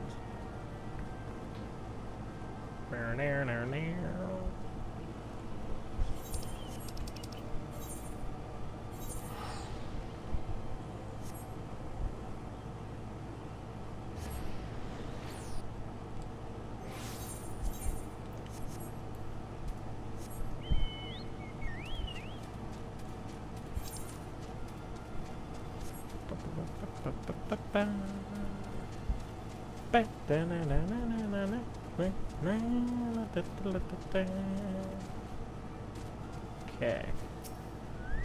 It's a handle. Ah, another guest. You are kind to pay me a visit, young one. Natra gives us elderly folk more pleasure than the company of the young. Add to that steaming pot of tea and the beauty of the Twelveswood, and we could not want for little more. Ah, but the curly lip tells me that tea and scenery is not what you desire. You seek knowledge of archery, I take it? In which case I am afraid I must disappoint you. Wisteria, was it? Yes, yes, I am Jahantel, the one they called the God's Bow. But that was in another life. I have long cast aside my bow, taking a still a harp to my breast. For years I have lived as a bard, going wherever the wind blows, exalting the beauty of creation through song. To be sure, I still have the eyes to recognize a promising archer when I see one, and you, young one, have promise. Keep your nose to the grindstone, and one day you may count yourself a virtuoso of the bow. Yet know that virtuosity is worthless without virtue. Aye, the words of the ballad of the vainglorious fool tell us this much. You truly wish to remain and learn the poetry and verse? Well, well, well. I must admit to being rather taken aback. In uncertain days such as these, there are few indeed who would devote their time to song as opposed to more tangible endeavors. You intrigue me, young one. I find myself growing curious as to how the melodies of old might find expression through you. I do believe a certain friend of mine would be of the selfsame opinion. Aye, that would be a good place for any for us to begin. Listen well, Wisteria. There's a Mughal named Pukanopuki, who can oft be found wandering in an area situated east of here. I would have you present yourself to him. Pukanopuki is possessed of a discerning eye for talent. If he sees potential in you, I shall be satisfied that you indeed have the makings of a bard. Heed me, O Pusyant Althiek. Turn thee over the hourglass of time, that we might gaze upon the battles of yore.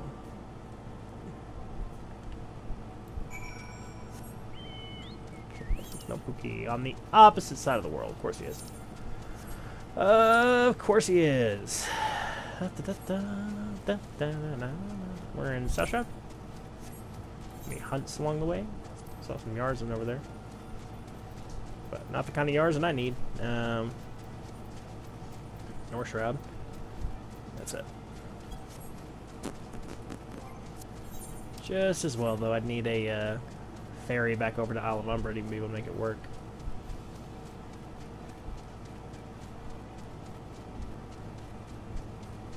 Okay, Pukanopuki. Kaboom! How could this have happened? It's just so embarrassing. A blunder for the ages, Kupo. You understand what I'm saying, don't you? That's a rare talent. I'll allow. But you've caught me at a bad time, Kupo. Now, be a good adventurer and show yourself out. Jahantel sent you? You should have said so sooner, Kupo. You do know that Jahantel is no ordinary bard, yes? His songs can salve your heart and strengthen your resolve. They can banish your fears and fill you with hope, and that's not even scratching the surface. Why, to hear him perform is like bathing in sunbeams, Kupo. I've asked, begged, and pled more times than I can count for Jahantel to sing and stay in the forest. Only now has he deigned to set foot here again, but he's refusing to sing for us. That's a blatant breach of promise, Kupo. What was this? Why your being resonates with a chord similar to Jahantel's? Perhaps even identical, Kupo? By the 12, this means that things may yet turn out as planned. Why, you might even have it in you to surpass the man, and that's saying a lot, Kupo. Egads, your coming has so excited me, my predicament nigh escaped my mind. There's a charm that I had meant to give to Jahantel, you see, but it was stolen as I napped, Kupo. I roused just in time to espy the thief and attempt to give chase. Alas, drowsiness robbed me of my balance, and I was delayed by this tree. Last I saw that overbold brigand, he, or possibly she, was scurrying towards Taker's Rock, Kupo. Now I realize we've only just met, but would you mind recovering the charm and delivering to Jahantel in my stead?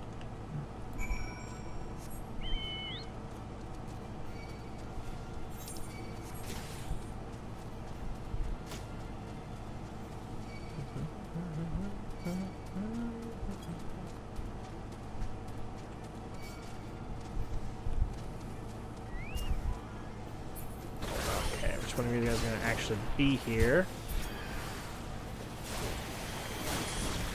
I'm for certain.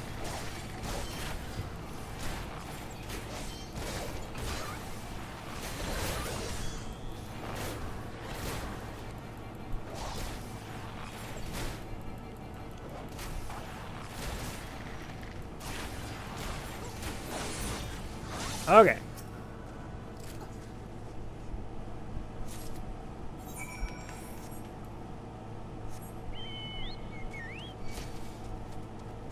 Damn, I need better armor.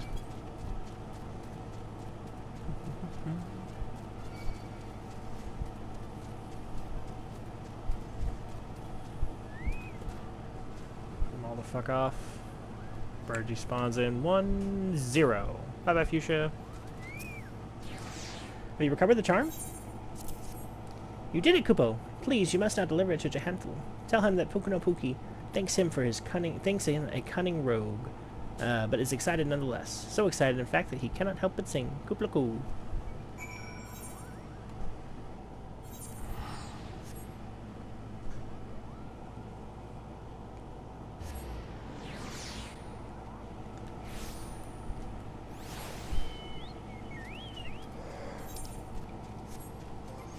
Speaking of Chocobo. Not quite. Level 7, though. Getting close.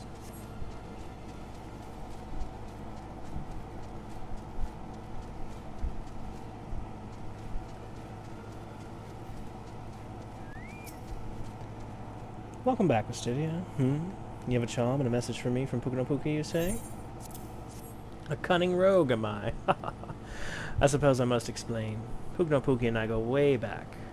To when I first took up the harp. Made a promise to him then, one that I have yet to make good on. Pukunopuki has long desired that I remain in the 12 so to sing for the rest of my days. Regrettably, I have been ill able to oblige him. Duty calls, you see. I had battlefields to stand upon and comrades to protect. Moreover, an event came to pass that rendered me being in the 12's wood problematic. I thought that by taking eager souls such as you under my wing, mayhap it would suffice to appease Pukunopuki. Of course, he saw straight through my little ruse. What the Moogle lacks in grace, he may make up for in ample in wits. The creatures are great lovers for song. That you return with the charm is proof positive of his high regard for your potential as a bard and archer both. The charm is a crystal known as the soul of the bard. Pukunopuki asked that you bring it to me, but he meant for you to have it. It's a gift from the Moogles, bestowed upon those they deem worthy of walking the path of a true bard. The soul of the bard harbors memories of the past, verses and refrains sung by the bards of old. As you gain in worldly experience, more of those memories will find expression through your being, imbuing your song with powers untold.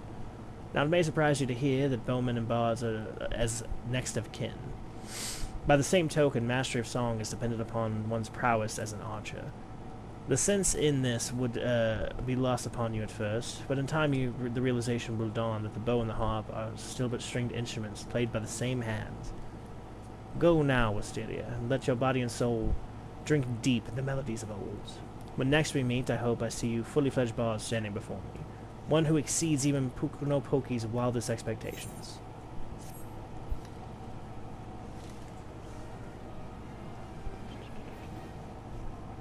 Bard unlocked.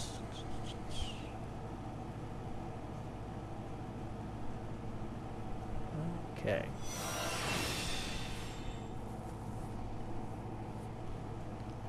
Which level 35. Miyaketo's Amphitheater, gotcha. Couldn't remember where you unlocked that next thing, so happy they told you. 31, let's equip that and transfer. Character. And Archer. Alright. So this is something that I was wondering when we would see the first of. So this is the song gauge. One of many, many gauges that we're going to have to deal with on our HUD. From now until the end of time. Finding a spot for them is going to be problematic. Because they want to be in the core vision, but not totally taking up the vision. This'll do for now. We'll see how that plays out with the target gauge. I think that might work. I might lower it a little bit. We'll see. It's going to need to get played around with. But with that, we did unlock our first bard ability. Beige, level 38, nice. And of course, we're gonna be singing a little song. Wanderer's Paean, that'll be Ijwana. Is Paean, it's this one. Reign of Death, that is the Bloodletter equivalent of range. Battle Voice, let's go in there.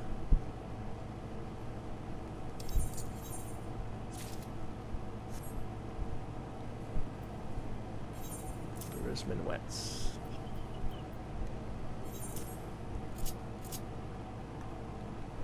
There's Minuet, there it is. Let's pay on it. Pitch Perfect. It's like that becomes, yeah. That'll evolve into that. Ephemeral Arrow.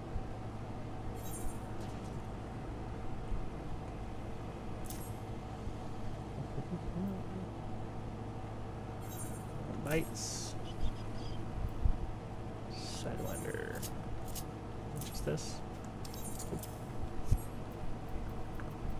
Just does mean I need to put that back, like well. Sidewinder is the equivalent of Ephemeral Arrow, yeah. Arrow. Potency, Sidewinder, 320 potency.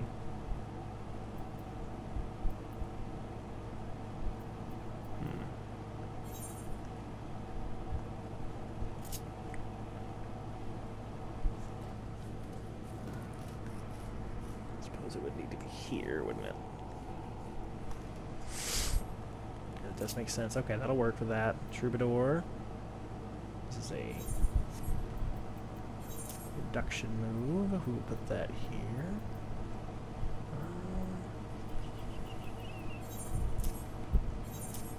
Reduction move. Where'd it go? Troubadour. There it goes.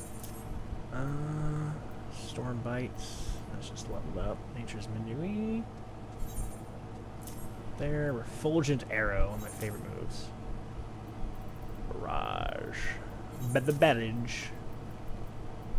Shadow Bites. So attack the potency 200. All enemies near it creates a... And this is just this, right? Yep. Burst Arrow. This is Straight Shot? Nope. Regular Shot.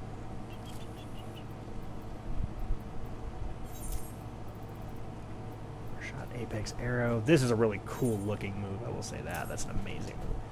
Get Aladdin's Bites. So 200. This is, I think, is just, yeah. Radiant Finale. Increases damage to itself and their party members. We're going to put that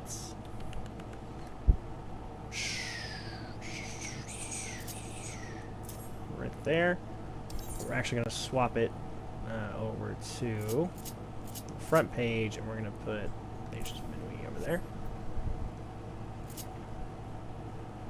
Healing on one thing. Heartbreak Song. Attack with potency of 300. Choose to cast down with Rain of Death. What is Rain of Death?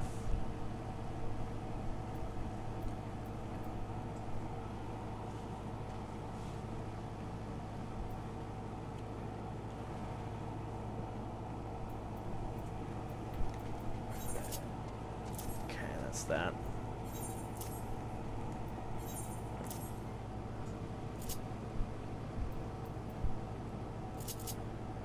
Good. Okay, song gauge. Songs are good. Okay. So we should be pretty well kitted up there now. Yeah, more or less happy with that. Ephemeral Arrows on. Yep. That should do it. Suppose I should probably do this. Yeah, that'll do it. We're going to work on the HUD a little bit. We are going to... Oh, that's an amazing Space Chocobo! So cool. And look at this little guy! Look at him! Look at his hair! Oh, I love it. He looks ridiculous. Like a freaking... Oh my god. Oh, the fucking cap on and everything. Alright, I will unlock performance without that being on screen. It's not 100% necessary. Sorry, I got caught up by the HUD, and then after that little fucking dude. So cute. Oh, boy.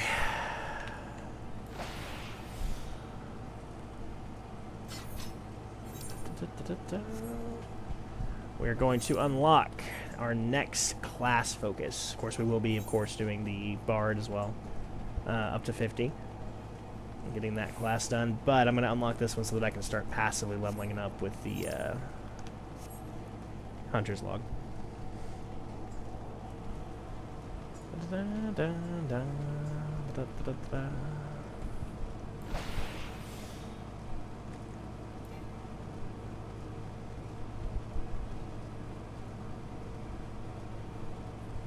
I don't have... Oh, here we go. We're going too fast. Whatever. The old receptionist. Okay. Welcome to the Thaumaturge's Guild. It is the fate that has guided your steps here, friends. Within these hollowed halls, the arts of devastation are taught, primeval magics which to be brought upon enemies' ruin. If you would join our ranks, you wield power of thaumaturgy. I urge you to seize the moment and confide in me your arcane ambitions. Yes, there truly was no other answer, was there? Lean closer now, and I shall whisper to you thaumaturgy's beginnings. The nation of Uldar inherited its traditions from ancient Beladia, a city founded by the descendants of the first mages. The secrets of these illustrious sorcerers were ultimately entrusted to priests of the Order of Nordthal, who have passed them down from generation to generation ever since. Focused and refined over centuries of use in the Order's funeral rites, the arcane magics of our ancestors eventually emerged as the art that we know as thaumaturgy. A freezing blizzard to halt corruption, a raging fire to cleanse the corpse, a bolt of lightning to expel the sins of mortal life. The dwemias employed in the preparation of the dead are equally efficacious when applied to the living. Thus does our guild thrive in the depths of Eorzea Ossuary, a sanctuary devoted to Thor, the divine arbiter of the afterlife. What say you then, adventurer? If you would plumb the abyssal depths of thaumaturgy, let us learned sages guide your descent. Ah, but before you leap into darkness, you must prove to our guildmaster that you are possessed of the spiritual fortitude necessary to look upon that which awaits therein. When you are ready to submit to the judgment of our most eminent mages, say the word. Yep. A wise decision indeed. To prepare for your initiation, I would have you study the volumes of fundamental thaumaturgic principle, all 108 of them. Or at least I would, if such requirements had not been abolished. Too great a deterrent to fresh novices, they said. I suppose you shall have to settle for calling upon the collective wisdom of our guildmasters. We have 5, you see, all brothers of the same house. They are, though they all wield supreme authorities, the eldest who provides a singular voice of the guild, and one which is required. Master Kokobigo, I believe. Interesting little graphical glitch there for a second. It scared me. Okay, Kokobuki is the guildmaster. You can see him over there, but continue on with Kokobigo, I suppose. I am not going to give each of these guys different voices, by the way. Who? What? Oh, false teeth, miss. Did your mother not tell you not to startle a thaumaturge? Look at that expectant face, Kokobigo. This lady is obviously a new applicant for the guild, seeking audience with our eldest brother. Ah, Prelate Ayaki. She can recite the 307 verses of the funerary rites of the virtuous fallen, but the simple task of remembering our names seems ever beyond her grasp. Well, I for one find the constant confusion endlessly entertaining. My apologies, my dear. My merriment was not meant to mock your mistake. It is our sibling Kokobuki with whom you should speak. What's this? What's this? Thought has led us to a new aspirant. Ah, Kokobuki. Were you here the entire time? Greetings, child. I am Kokobuki, the eldest, and I would venture to say the wisest of the 5 masters of the Thaumaturgis Guild. It is my solemn duty to furnish our would-be initiates with the succinct understanding of our beloved art. Thus I would have your fullest attention. To wield thaumaturgy is to unleash devastation of the highest magnitude. The lethal force of spells far exceeds the destructive capability of any other form of arcane manipulation. Fire, lightning, blizzards, somnolence. The thaumaturge calls upon an expansive arsenal of offensive incantations to incapacitate and obliterate all manner of adversaries. Open your mind to our sorcerer's teachings, and you too shall soon hold the unparalleled power of our discipline in the palm of your hands. Of course, such power has a price. You must be willing to plunge headfirst into the forbidden chasm of thaumaturgy's secrets, for advancement in this art comes only with the completion of deadly and terrible trials. I ask you now, aspirant, are you prepared to leap into the abyss in the pursuit of power unrivaled? I am indeed. A confident response. Your name, if you will? Very well, Westodia. Let us mark your initiation with 3 eminently practical gifts. My first shall be your addition to your hunting log, the names of such enemies that will prove suitable to your training as a thaumaturge. The second and third gifts are the scepter and shield, instruments you shall need to focus the destructive forces of your will. Did you believe your initiation over, my dear disciple? We have only just begun. Take your new weapon in hand, and I will set forth upon your first trial. Set you forth. Excuse me. Set you forth. The thaumaturge. And we're gonna put on a stick. Boom. Just like that, back to square one. Alright, let's put a plus on that thing. And we're going to put that in the hotbar. I'm sure I'll have to change that later, but for right now, it's going to go here. Oof. And it's bad. As with all things. So, similar to the, whatchamacallit, there is a lot going on here. Thunder, thunder, thunder, thunder, lightning and the thunder, thunder. This is the AoE version of it, actually. Oops. Right, because it does 80 to all, and this one does 180 to all, this one does 180 to all, this one does 80 to all, yep.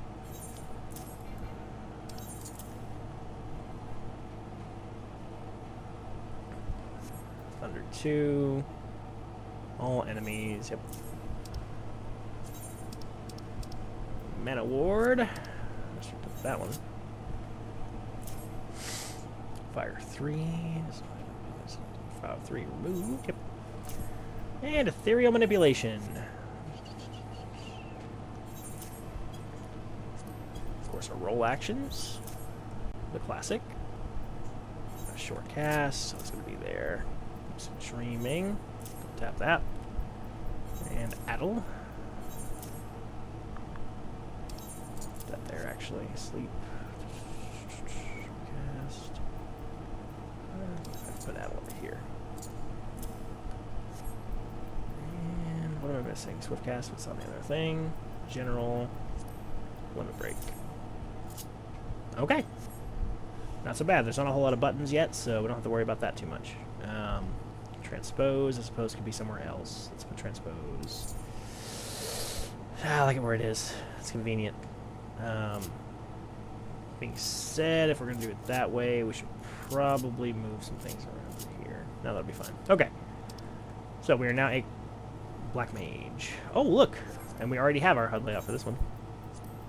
This will be a much better candidate for trying to figure out where we want to put things. Because it's bigger, it's got a lot more spinny bits, so it'll be easier to tell where I'm going to want this guy. Okay, let's talk to him real quick. The scepter will complement the avid desire for destructive power written upon your features. Now, we shall complete your initiation with a trial to test the limits of your aptitude for channeling thaumaturgy. Huge hornets, star marmots, and snapping shrews inhabit this land in abundance. Exercise your sorceries might, and slay 3 of each of these creatures before returning to my side. Again, not going to do that right now. I am tempted to go ahead and pick up every single one of these, like, in Ul'dah, which would be a fair few of them. So it would be the Gladiator, the Pugilist, and... oh, I guess that's it. Just the Gladiator and the Pugilist. We can pick up all of those and then work on them all like that. I don't really think that's going to give any of them the best light, though. Quite frankly, it's a lot of busy work to do all at once. I'd rather do it slowly as we have been. I find that a lot more enjoyable. But for right now, let's go ahead and focus in on what we have achieved today. So, Travelers, we've gotten a lot done on this bonus stream. We have leveled up Dragoon to level 50. We've gotten our Dragoon's artifact armor, looking pretty dapper, if I do say so myself. We have leveled up Archer all the way and unlocked the Bard subclass, or class, excuse me. So that's pretty fun. The Bard job is now ours. We will soon unlock Performance. I have no musical ability whatsoever, so that will not matter. But it's cool. And we have taken the first steps of becoming a Thaumaturge. That'll be our last class to unlock until Heavensward expansion, as far as like the main classes which we use.